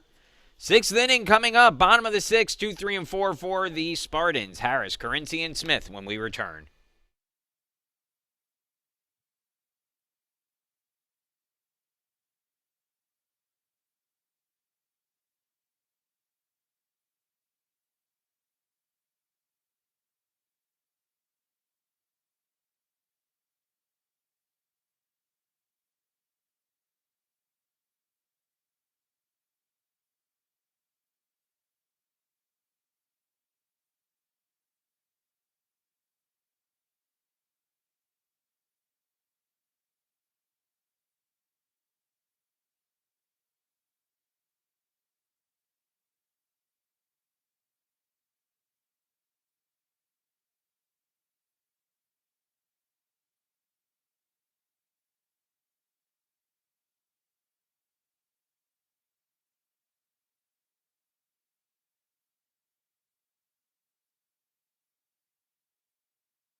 Well, the Spartans have their work cut out for them, trailing by 8 as we begin the sixth. Josiah Harris, Zach Carinci, Jay Smith due up. 8-0 the score. Aaron Michelom has looked good in this one as that ball lined into shallow center field. First pitch swinging, and the Spartans have their first base hit since the bottom of the third as Harris singles. And the Spartans will send a pinch hitter to the plate here as Nick Tallarico will pinch hit.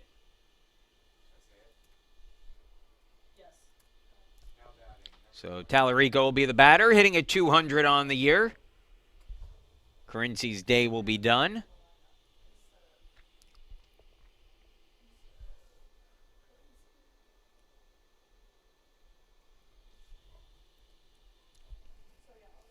The Spartans are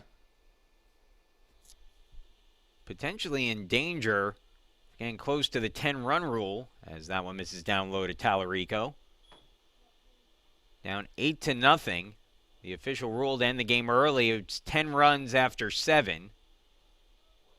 So that last out that Hamilton got was a big one.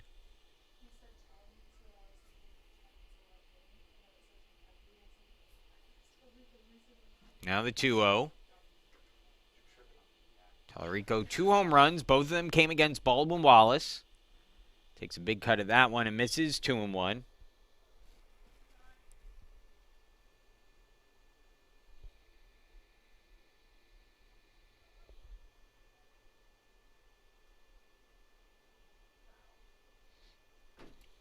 Called strike. 2-2. Michelin has looked very good today against Case Western Reserve. And came into the game with a 5.57 ERA, walking about a batter every 2 innings. So about half a walk per inning, which is a high number. As that one rocketed into left field, and it will drop in for a base hit. So after the Spartans had just 3 hits through the first 5 innings and hadn't gotten a base hit since the 3rd, they have back-to-back hits to start things off in the 6th. And now Jay Smith will be the batter with 2 on and nobody out. Smith hitting at .226, reached on a walk his last time up, also has flown out to right in his 2 plate appearances. Graham Price has come out on deck, and it looks like he'll hit for Trey Haley, as a called strike brings the count to 0-1.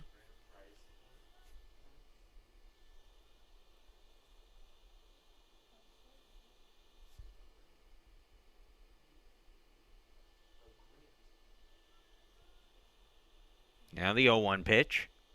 Swing and a miss from Smith, 0-2.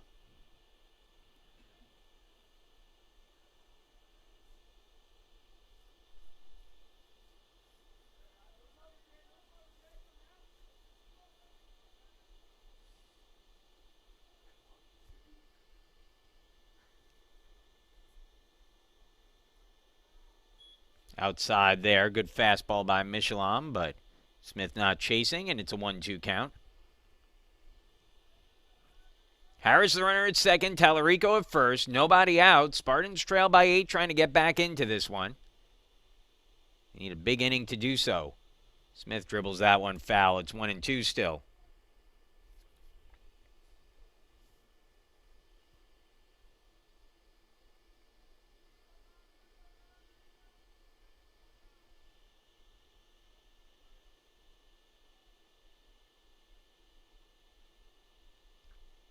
One-two from Smith. To Smith, I should say, from Michelin. Fastball low, 2-2. 72 pitches now for Michelin, who's had a very manageable pitch count so far today. And again, give him credit.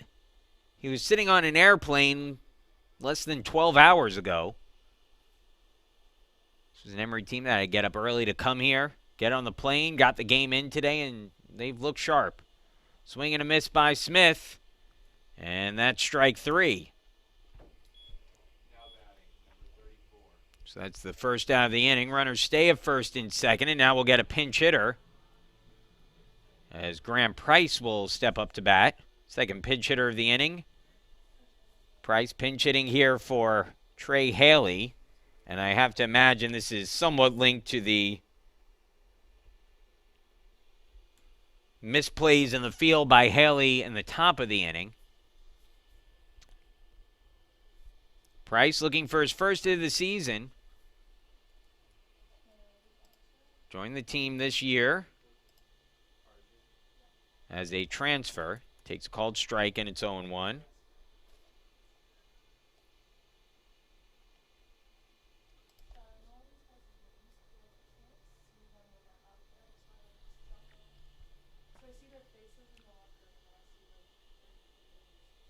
Called strike, and that brings the count to 0-2. Graham Price out of Sandusky, Ohio, Firelands High School.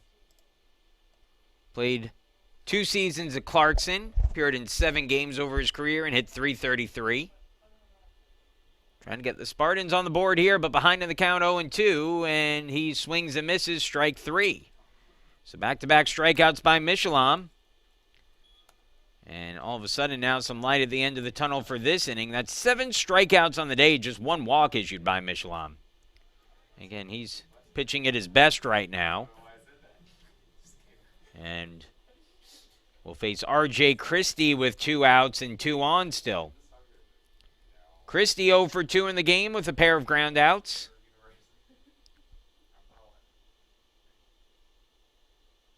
Takes a breaking ball for a strike. It's 0-1.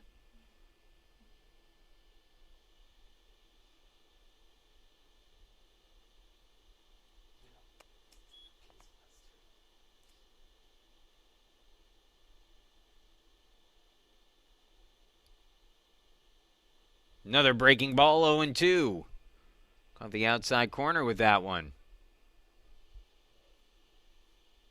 And Michelin, after giving up the first 2 hits, I should say, to the first 2 batters of the inning, has struck out the next 2 and ahead here 0-2 and a chance to strike his way out of the inning. Fastball down low, 1-2. Next pitch will be number 80 on the day for Michelin.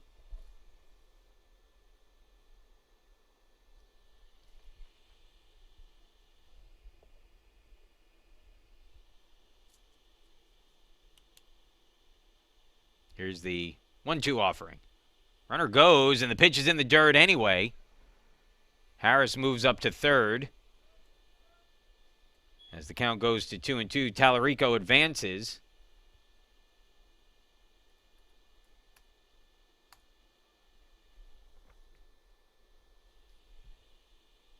Harris gets credited with a steal on that one. Tallarico wasn't running until the pitch was in the dirt, so he moves up on a wild pitch.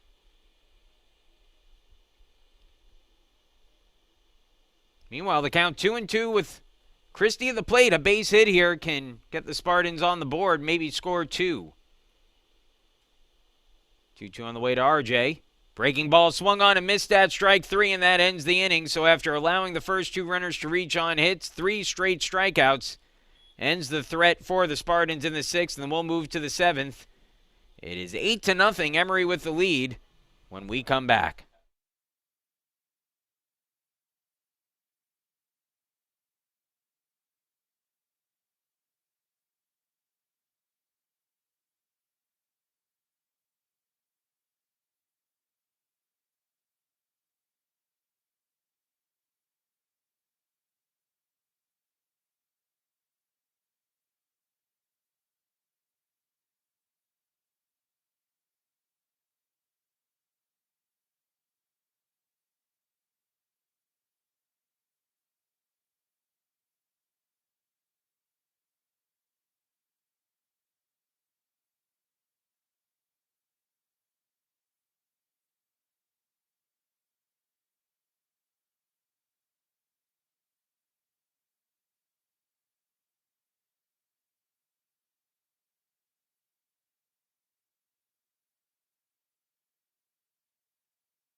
Welcome back, everybody. As some defensive changes for the Spartans. Nick Tallarico stays in the game at first. Owen Levinson moves from third to short. Grant Price, famously not Bart, will stay in and play third base. And the new pitcher on the mound is Jackson Brewer. Brewer making his 5th appearance of the season. No record and a 13.50 ERA, so he'll look to try to settle things down. Through 2 2/3 innings, he's given up 5 runs, 4 of them earned, 4 hits, 5 walks, 2 strikeouts. A low-pressure situation here for Brewer, who came into the season as one of the guys that Coach Englander was planning on relying on late innings, but Brewer just hasn't been able to put it together yet, and will hope to do so here. as he delivers a first pitch called strike to Zach Wasserloff, who is the 8 hitter in the lineup. Wasserloff, Katz, and then back to the top of the order with Jacob Grossman.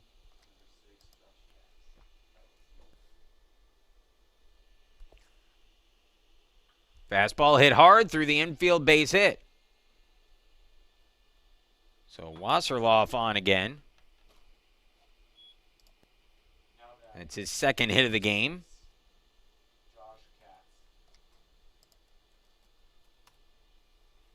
And we'll bring up Josh Katz with a runner on and nobody out.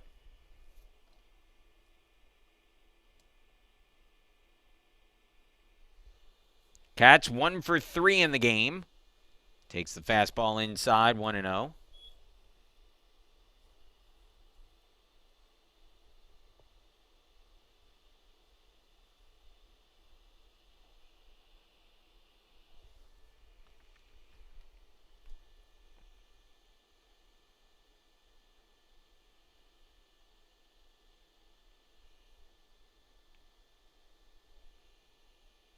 Inside again, and it's 2-0 on Katz.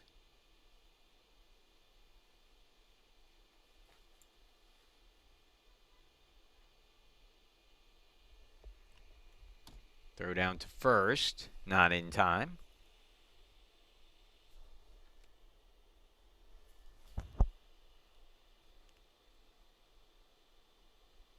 Breaking ball, called a strike at the letters, and it's 2-1. Brewer out of Greenville, South Carolina. The sophomore, 6'3" righty, 190 pounds, attended Wade Hampton High School. Ground ball third base could be 2. Price has it to second for 1. Harris on to first. Plenty of time, gets the out. And the 5-4-3 double play turned by the Spartans for the first 2 outs of the 7th. So 2 gone now, back to the top of the order. And I'll bring up Jacob Grossman, who has had himself a tremendous day. Grossman 4 for 4, 2 doubles, 2 singles. He scored 2 runs, 3 runs batted in.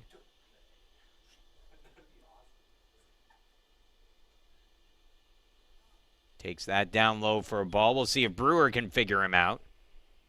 It's now been a 42-point batting average climb today for Grossman, who entered the game hitting a .292. It's now up to .333 on the season. That one fouled back, and it's 1-1.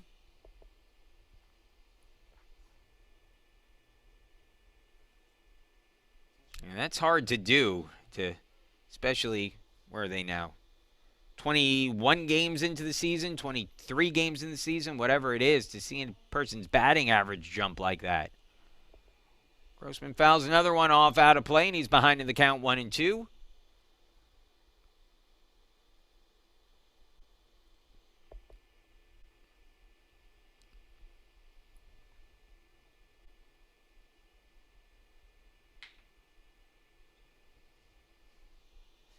Now the 1-2 offering. Swung on, ground ball up the middle, 5th hit of the game for Grossman. His 3rd single comes when he's behind in the count, and another base hit for Grossman.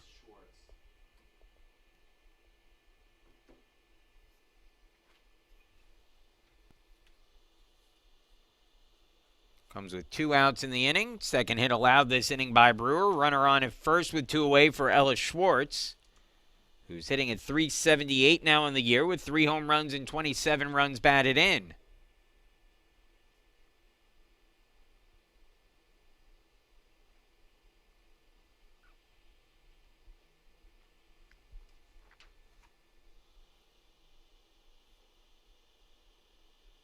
Fastball misses up high, 1-0 to Schwartz. Schwartz, left-handed hitter. Lots of power this season, 11 extra base hits and 87 at-bats. He awaits the 1-0 and hits that in the air, shallow left, closing in quickly is Smith. He dives and makes the catch. Jay Smith, a catcher by trade, playing left field as he's done a couple of times this season for the Spartans, makes a nice catch in left field to end the 7th. No runs, 2 hits, a man left on, and we'll move to the bottom half of the 7th inning. Bottom of the order for the Spartans due up. Trout, Stevenson, and Levinson due up when we return.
We move to the bottom of the 7th. Aaron Michelom, who's been great today and is sitting on just 81 pitches in the game.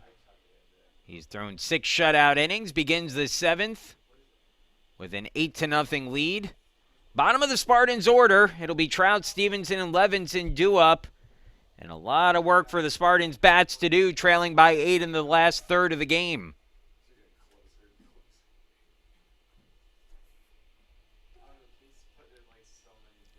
Trout hitting at .232 and pops that one up, fouling out of play, 0-1. Trout singled in his first at bat, then grounded out to the pitcher his last time up.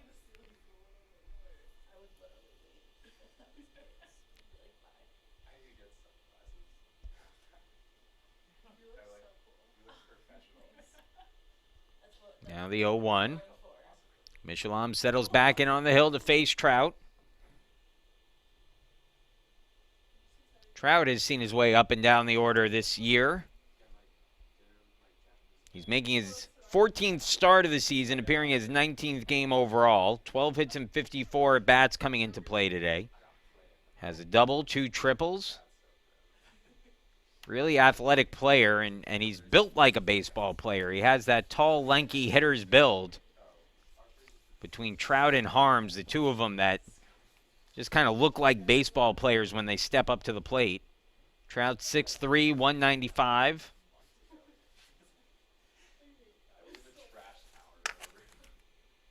Lifts that, fouling out of play.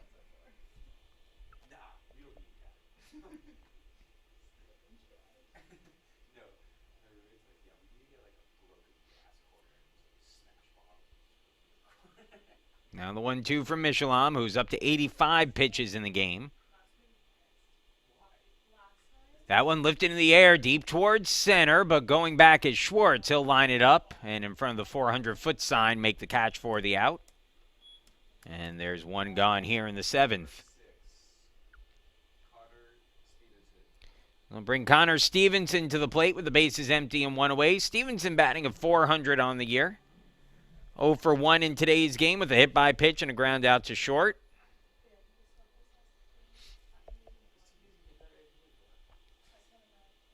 First pitch to Stevenson. Squares to bunt. Nicely down the third base side. Going to be a tough play. Barehanded. No chance to get Stevenson, who reaches on the bunt single. So Connor Stevenson able to lay down a successful bunt hit. Trying to get guys on the base paths here whatever way possible. And Stevenson, who's got great speed, one of the faster guys on the team, able to lay one down perfectly. Had that kind of chopping bunt. Deaded it perfectly. And the charging third baseman, Jack Halloran, had no chance as Owen Levinson swings and misses at the first pitch, 0-1. Levinson also hitting at .400 on the season, but 0 for 2 today.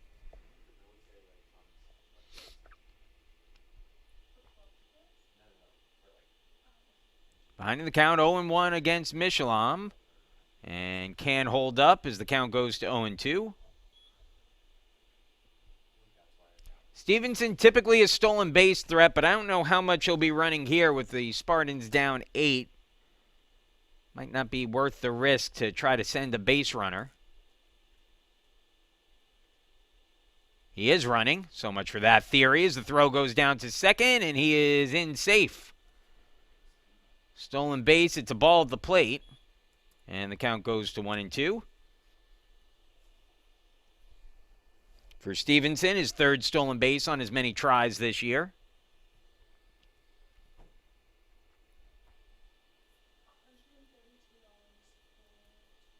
Now the 1-2 on the way. Fastball just off that outside corner, and the count evens 2-2. Again, the Spartans have a lot of work to do, but sometimes if you could get an inning going with the bottom part of your order, that can lead to some positive results. 2-2 now the count. And that one down and away, 3-2.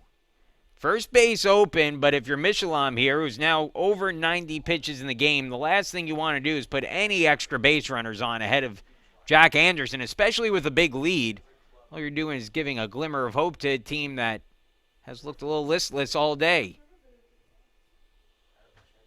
3-2 pitch, and it's off the plate, ball 4.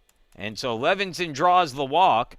A single on a bunt and then a walk to the bottom 2 hitters in the order. And now Jack Anderson will be the batter. On his way out, Mike Twardowski asking the home plate umpire where that last pitch was. And looked a little incredulous that it wasn't called a strike. Instead, he'll head out onto the mound. We'll see if that's it for Michelin or if he's got another hitter in him here. Looks like Coach Twardowski's going to leave him in.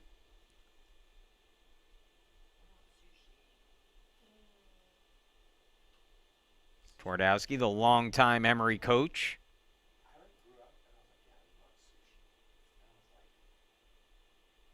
Heads back to the dugout here.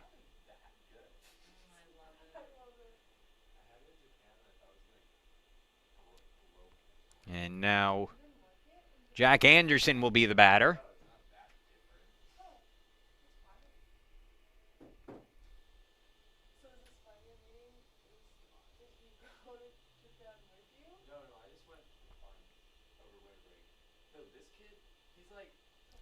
So a big chance here for Anderson, batting at .444 on the year. Trying to get the Spartans on the board. He has a 15-game hitting streak going after singling earlier today. He's 1 for 3 with a pair of strikeouts and takes a called strike to bring the count to 0-1. Stevenson the runner at second. Levinson at first with 1 away. Anderson awaits the pitch, swings, hits it hard and deep but foul, and that brings the count to 0-2.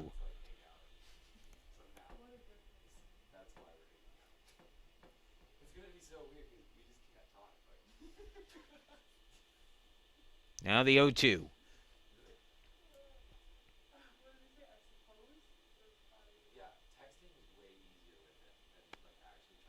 Runner goes, the pitch taken for strike 3, throw goes down to third. Not handled there by the third baseman, and sliding in safely with a steal is Stevenson. Anderson down looking on the play, and so runners at the corners now with 2 away. And Josiah Harris will be the batter.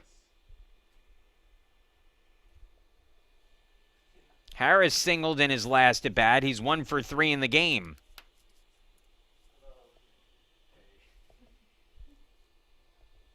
Josiah having a nice freshman year on the team, hitting a .306. Takes a big cut at that one and misses, and it's 0-1.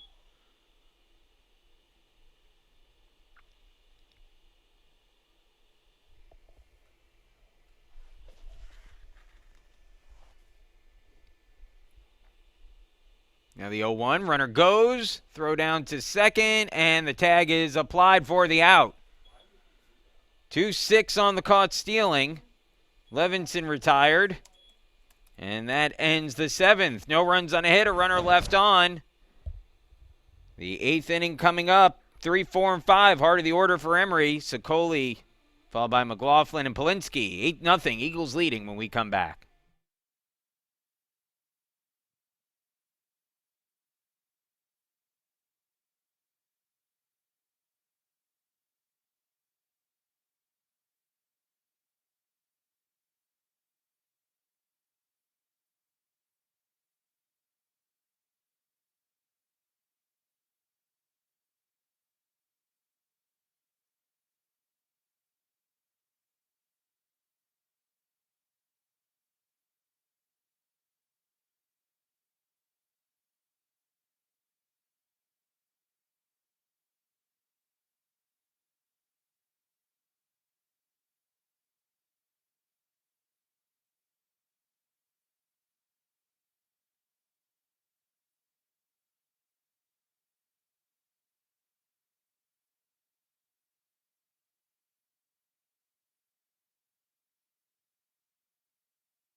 Welcome back as the fourth pitcher of the game for Case Western Reserve will be Sankalp Doshi, who delivers down and out for ball one, 1-0 the count.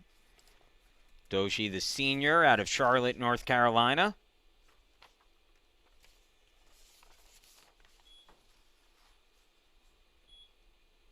Ardrey Kell High School. 2-0 now the count. 5'10", 187 pounds, right-hander.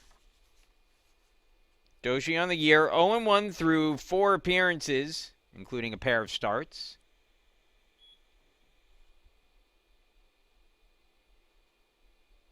He has an 8.22 ERA, 7 2/3 innings. He's given up 11 hits, 11 runs, 7 of them earned, walked 5, struck out 10 this year.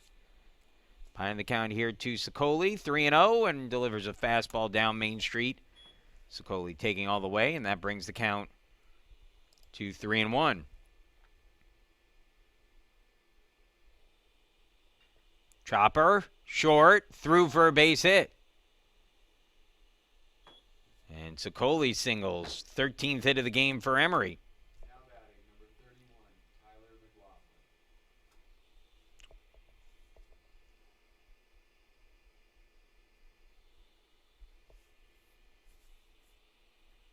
So Sicoli lead things off with a base hit. That'll bring up Tyler McLaughlin, who's one of the few Emory players that hasn't gotten a hit in this game today. And he takes that down low for a ball.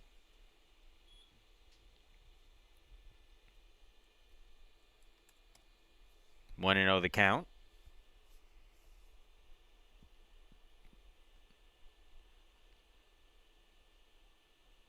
Two and 0.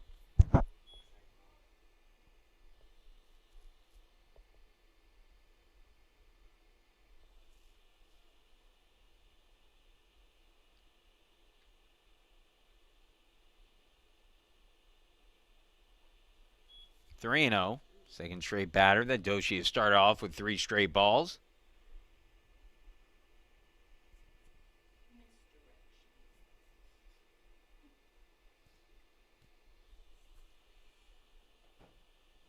And ball 4. So first and second with nobody out now. And the batter will be Henry Polinsky.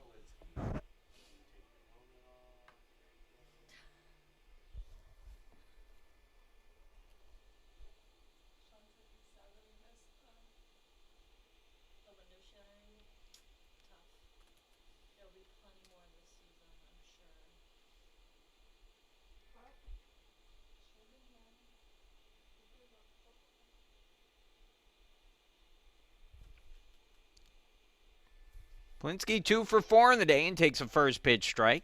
0-1.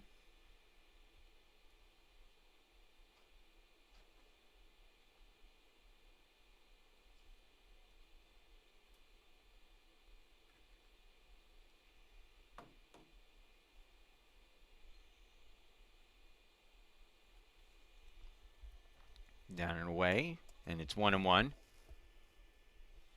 Again, these two teams are slated to play again tomorrow at 3 o'clock, but I think at this point it's safe to say whatever schedules there are for this weekend, just consider them to be very fluid. No pun intended with the rain set to fall.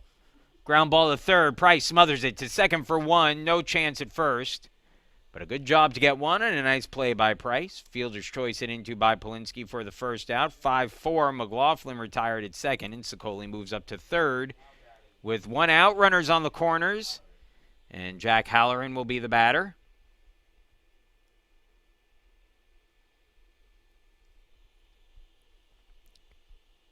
Halloran hitting at .307 on the year. He's been on base each of his last 3 trips to the plate, walking twice, 1 single mixed in there. He scored 2 runs. Fouls that pitch back, and it's 0-1. This is a good and offensive Emory team, I think, as we've seen maybe in the last 6 or 7 years or so. Called strike, and it's 0-2.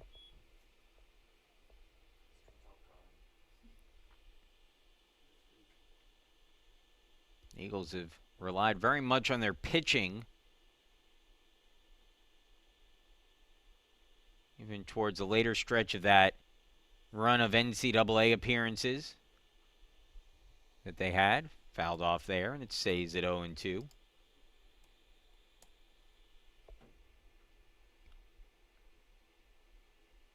Guys like Jackson Weig, Hans Hansen, Billy Dimlow.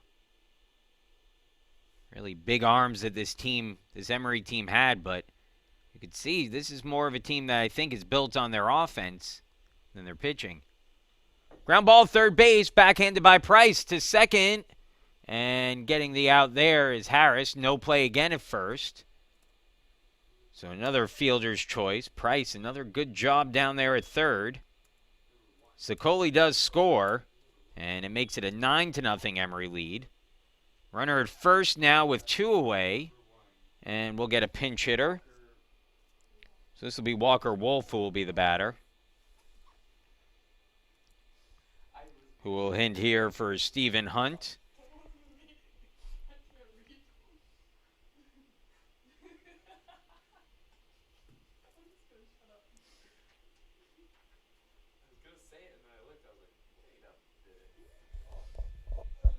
Wolf hitting a 256 on the year. Left-handed hitter facing the righty Doshi with his team leading 9-0. Pickoff attempt at first, not in time.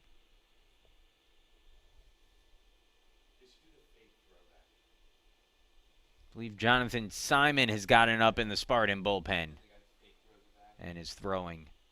Called strike on the lower inside corner, 0-1.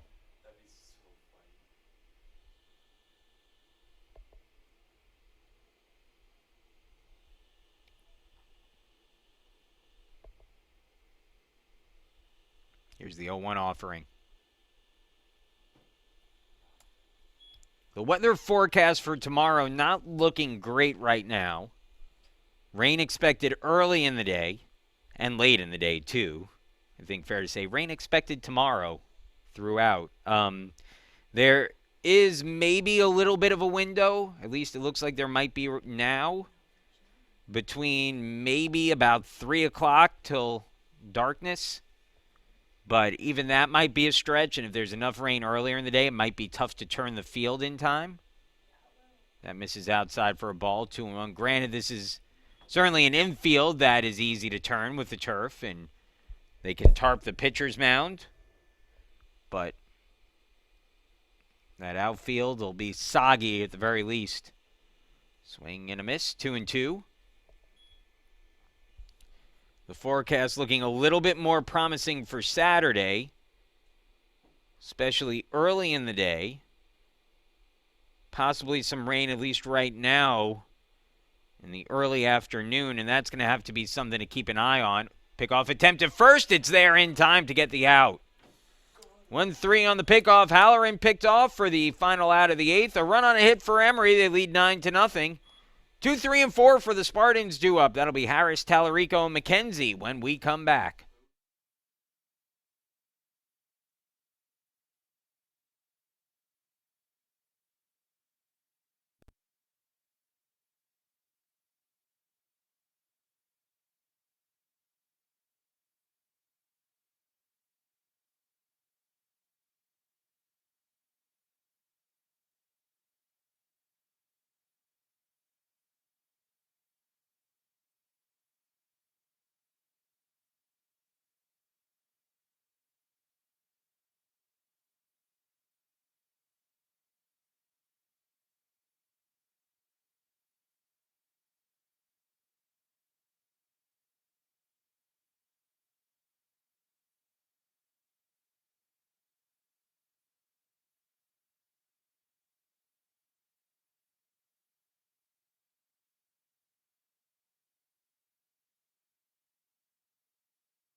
Josiah Harris was batting last inning when Owen Levinson was caught stealing second, so he'll start things off here. 2, 3, and 4 in the order for the Spartans to face a new pitcher. It'll be Derek Livingston coming in. More on him in a second. But first, final line on Aaron Michelem, and it's a pretty one. 7 innings, 6 hits, no runs, 9 strikeouts, 2 walks, 98 pitches in the game, and a really strong effort for Michelem to get Emory going on a good start here to this 4-game series. Taking over for him will be Derek Livingston, the junior out of Sands Point, New York, Paul D. Schreiber High School. Sands Point out in Long Island. 6 foot tall, 190-pound junior righty. Livingston this year, he's making his 11th appearance of the year. 1-0 with a 4.15 ERA. 17 and a third innings pitched. He's given up 22 hits, 8 runs, all of them earned, 16 strikeouts, and just 4 walks. Opponents hitting .297 against Livingston this year. Harris, Tallarico, and McKenzie due up. Price to follow should someone reach.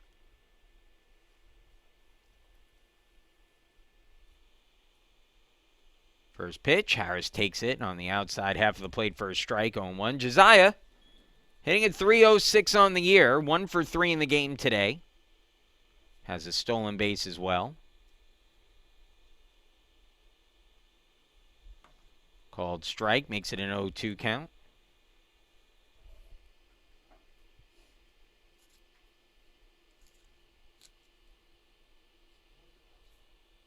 .0-2 from Livingston. 8th inning, it's 9-0 Emory with the big lead here late. Ball 1, 1-2. Eagles scored 3 in the 3rd, 2 in the 4th, 2 in the 5th, 1 in the 6th, and 1 in the 8th to build that 9-run lead. Line drive foul. Count stays at 1-2.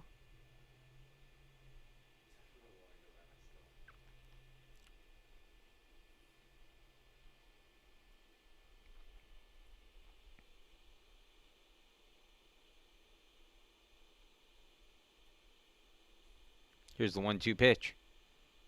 Up and in, 2-2. Was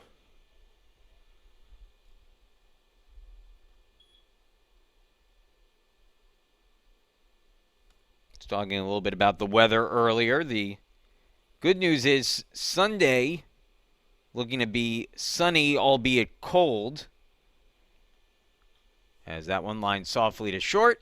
Wasserloff there. Throw is low, but dug out nicely by McLaughlin at first for the first out of the inning. So Harris retired, and Nick Tallarico will be the batter. Tallarico came in as a pinch hitter in the 6th and singled into left field. His average up to .216 on the year.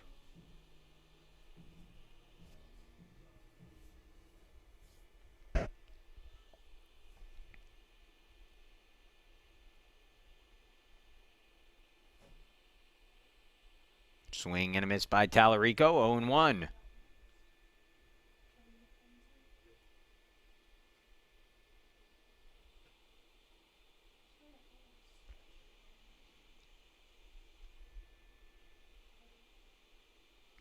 One and one as that one misses well outside, ricocheting off the left-hander's batter's box.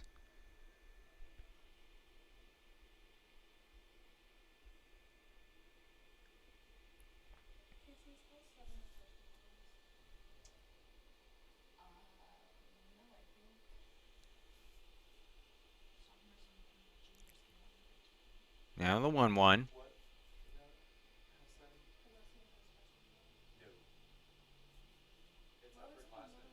Livingston delivers at the letters for a strike, tied up Tallarico, and the count goes to 1-2.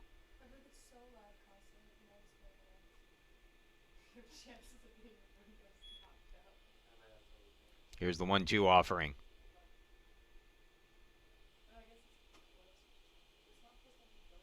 Tallarico holds his swing, or does he? He does.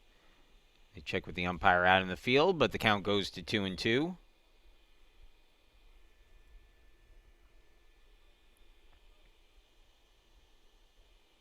Here's the 2-2 pitch. Popped up sky high behind home plate and out of play. Count stays at 2-2. No, it's still up there. Stuck. Suspended Oh. in the air. That was kind of loud. Told you. 2-2 pitch. That took so long to He get hit out. that so high. Swing and a miss, strike 3. Tallarico down for the second out of the inning. So 2 gone, and Kevin McKenzie will get his first at bat of the game. McKenzie, a .324 hitter on the season. Went through that stretch in South Carolina where he was red hot at the plate. His first career home run.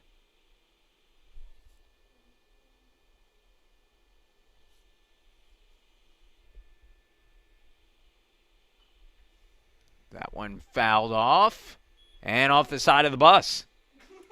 The Emory bus that's parked down the line there. That one knocked right off the, not a window, but kind of went off the siding of the bus.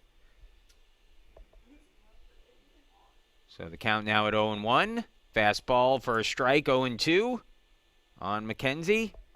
And Livingston a strike away from getting through the 8th. Here's his 0-2. Breaking ball off the end of the bat. Livingston scoops, throws in time to get the out. And that'll do it in the 8th. A 1-2-3 inning for Livingston. We'll move to the 9th. 9-0. Emory with the lead.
New battery out there for the Spartans. Taking over the catching duties is the first-year Sean Donahue. He'll hit in the leadoff spot for Jack Anderson.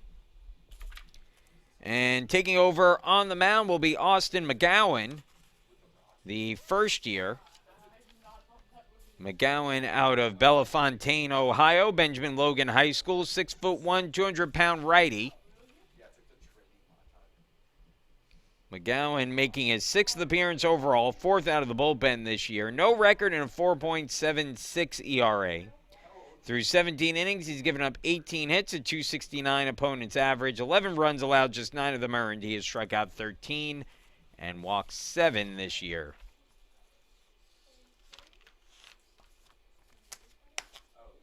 He'll take the hill here, facing the bottom of the Emory order. Wolf, Wasserloth, and Katz due up this inning. Wolf came up as a pinch hitter earlier in the game, and actually, I take it back. He came up last inning as a pinch hitter, but his at-bat was ended early after the runner Halloran was picked off at first base.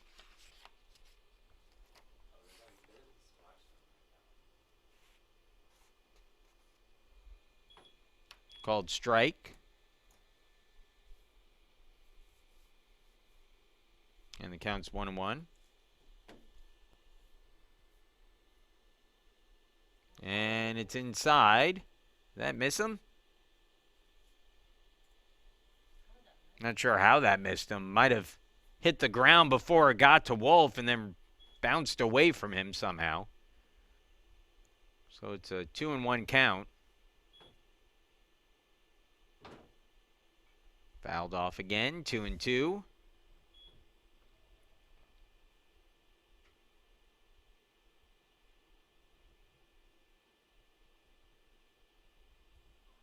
2-2 offering from McGowan. Breaking ball down low. Full count, 3-2.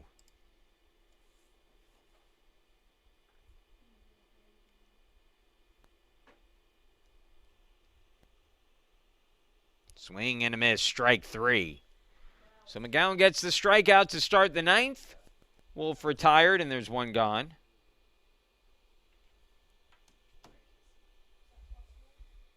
They'll bring up Zach Wasserloff to the plate. Wasserloff now batting at .352 on the season. He's 2 for 2 in this one, with a double and a run scored back in the 3rd, a walk and a run scored in the 4th, a sacrifice fly in the 5th, and a single in the 7th. And in the count here, 1-0.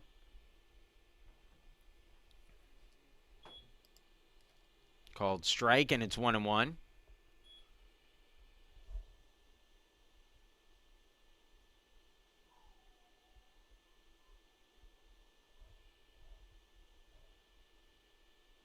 Another strike at the knees, 1-2.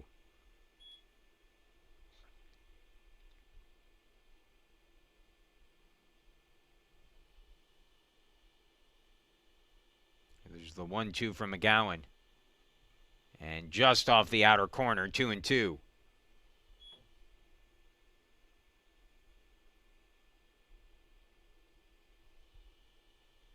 Again, an inning here for McGowan. He should be available later in the series if needed. So that gets away from him, 3-2. Full count again. He's gone full on each of the first 2 batters he's faced now in the inning. Got Wolf on a strikeout. Trying to replicate that here with Wasserloff. And that one grounded to short. Levinson on the move, throws to first in time to get the out.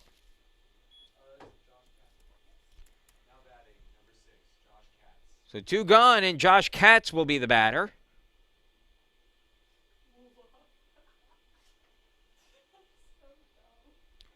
Katz is 1 for 4 in this one. A bunt single and a run scored in the 3rd.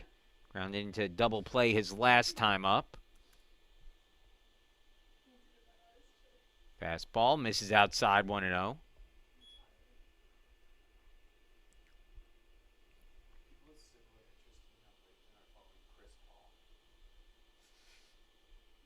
Nine nothing. Emory leading. Spartans will have one final shot to, at the very least, get on the scoreboard. As that one's fouled away, 1-1.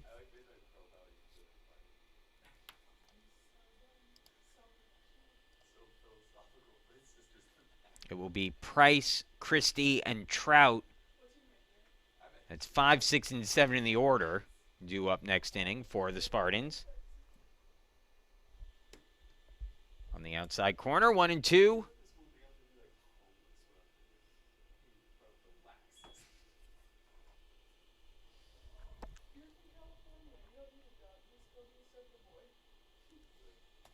Change up, down, and away, 2-2.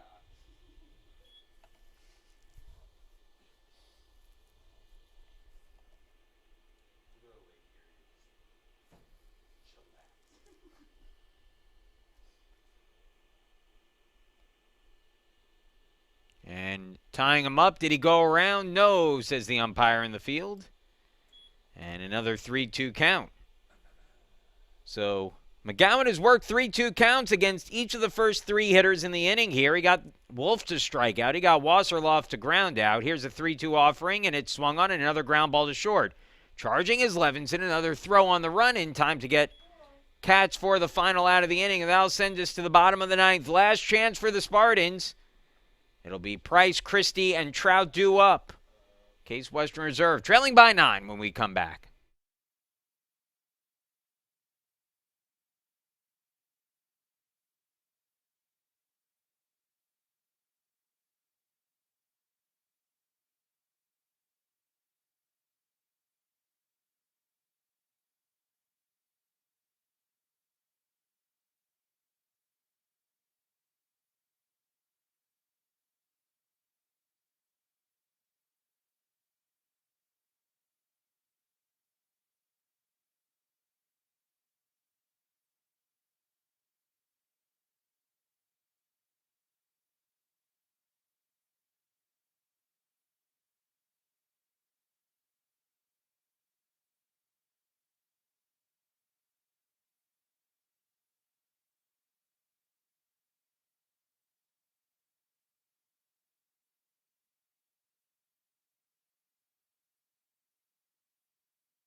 Emory attempting to close out a win in the opening game of this 4-game, hopefully, series. Eagles leading 9-0. We'll have a new pitcher on the mound in Mike Golub and a new left fielder in Nicholas Sullo.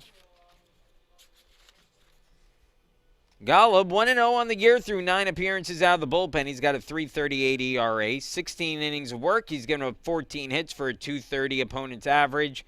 9 runs allowed, 6 of them earned. He struck out 16, so strikeout an inning, and he's walked just 6. Golub, a senior out of Encino, California, Harvard Westlake. It's been a pipeline school for Emory over the years. 6 foot tall, 180-pound righty. It's a good high school program. A couple major league pitchers have come out of Harvard Westlake. Jack Flaherty on the Cardinals, Lucas Giolito on the White Sox, Max Fried, who started today for the Braves. All those guys pitched out of the same rotation in Harvard Westlake.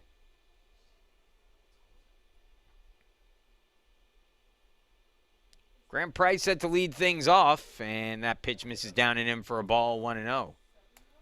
In fact, some of the better Emory pitchers over the years have come out of that Harvard Westlake program. Guys like Jason Glushon and Hans Hansen and Connor Dillman.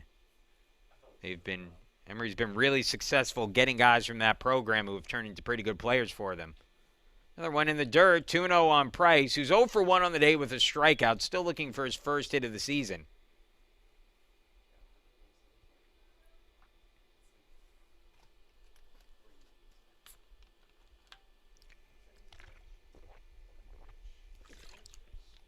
Two-0.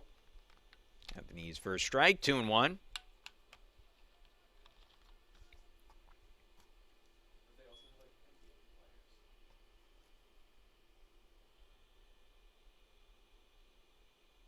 Ground ball. Nice stop by McLaughlin at first, and he'll flip to Golub, who covers for the out. 1 gone, and the Spartans down to their final 2 outs.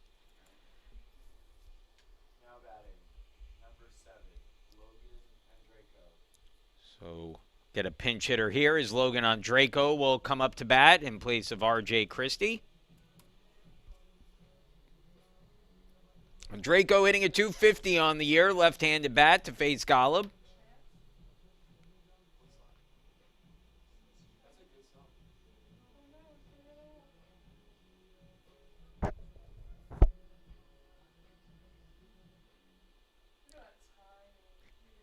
First pitch on the way of the at-bat. Down and out, ball 1.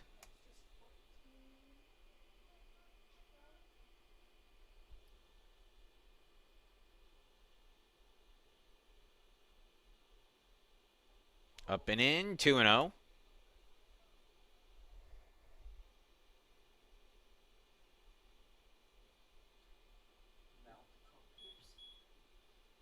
Now the 2-0 pitch. Ball 3, 3-0. Matt Trout out on deck.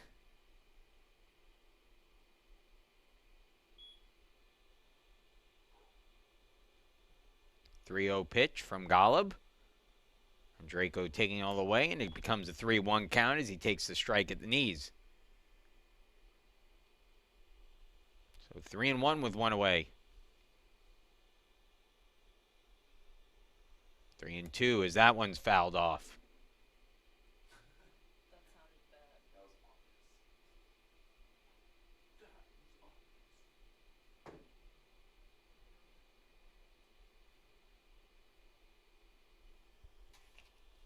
3-1. 3-2, excuse me. Swung on a missed at strike 3. And that's the second out of the inning, and the Spartans down to their final out. It'll be Matt Trout coming to the plate. Now batting, number 4. Trout 1 for 3 in the game.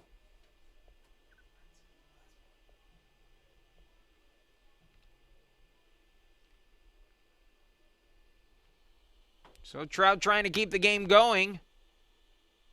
Swings at the breaking ball and fouls it back, and he's behind 0-1.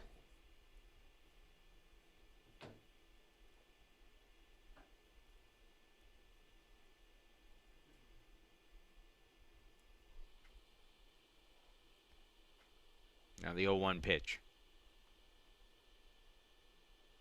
In the dirt, 1-1. Obviously not a save situation here for Golub, but chance to close out an Emory win, give them the win in the opening game of the series, and then we'll play the waiting game to see when we'll play next, with some weather due into the area overnight. Outside, 2-1 to Trout.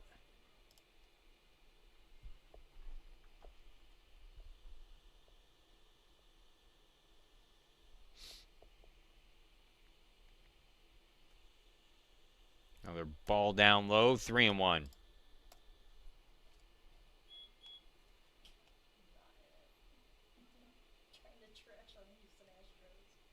Spartans held to 6 hits so far today, all singles.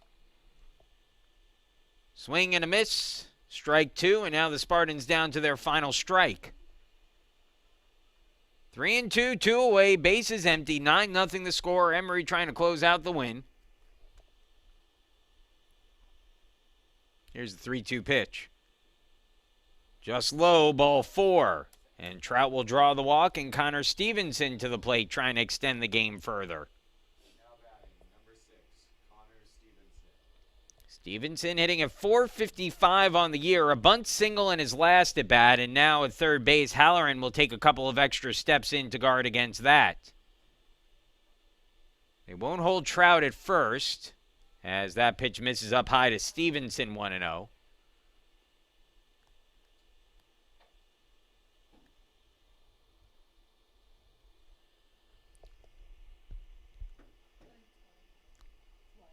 With Trout not really being held on base here, it'll be curious to see if he tries to take second, and if he does, if Emory will just let him go. You're like, why do I care? There's like 1 pitch left.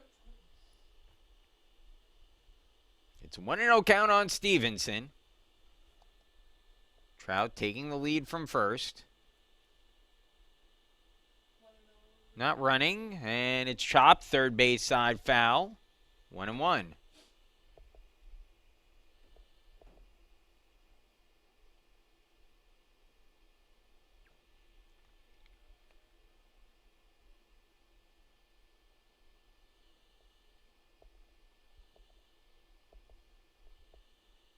On the inside corner, and once again, the Spartans down to their final strike.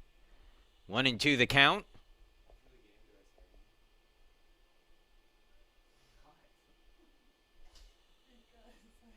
That was a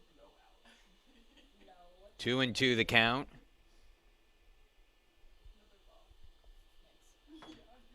Golub now 20 pitches deep into the outing, 11 balls, 9 strikes.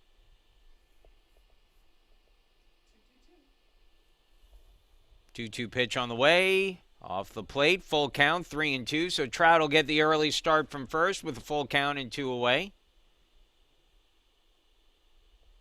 Stevenson awaits the payoff pitch from Golub. 3-2 and 2 away. Here's the pitch. Swung on and foul tip back, and we'll do it all over again.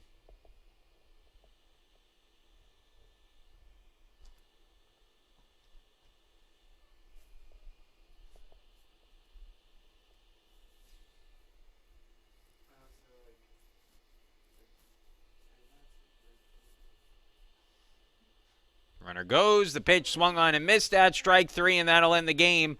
So Emory with a 9-0 win in the opening game of the series today over Case Western Reserve. The Spartans fall to 10-9 on the year. Emory improves to 14-9.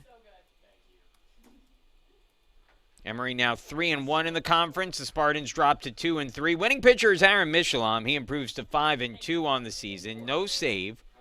Loss gets handed to Reese Marley, his first of the season, and he drops to 2-1 on the year. Today's game, 2 hours and 48 minutes. Attendance here at the ballpark was 157. Want to thank everyone once again for joining us today. A reminder, just make sure you check whether it's athletics.case.edu, emoryathletics.com, social media. There's a really good chance that tomorrow's game gets moved, changed, or maybe gets played at the same exact time it's scheduled to. Who knows? Mother Nature has the call on that tomorrow. Either way, The Spartans dropped the opening game of the series 9-0. The final score to Emory. Thank you again for tuning in. I'm John Schwartz. Pleasure bringing you the game as always, and we'll talk to you tomorrow or Saturday or Sunday. Who knows? See you later, everybody.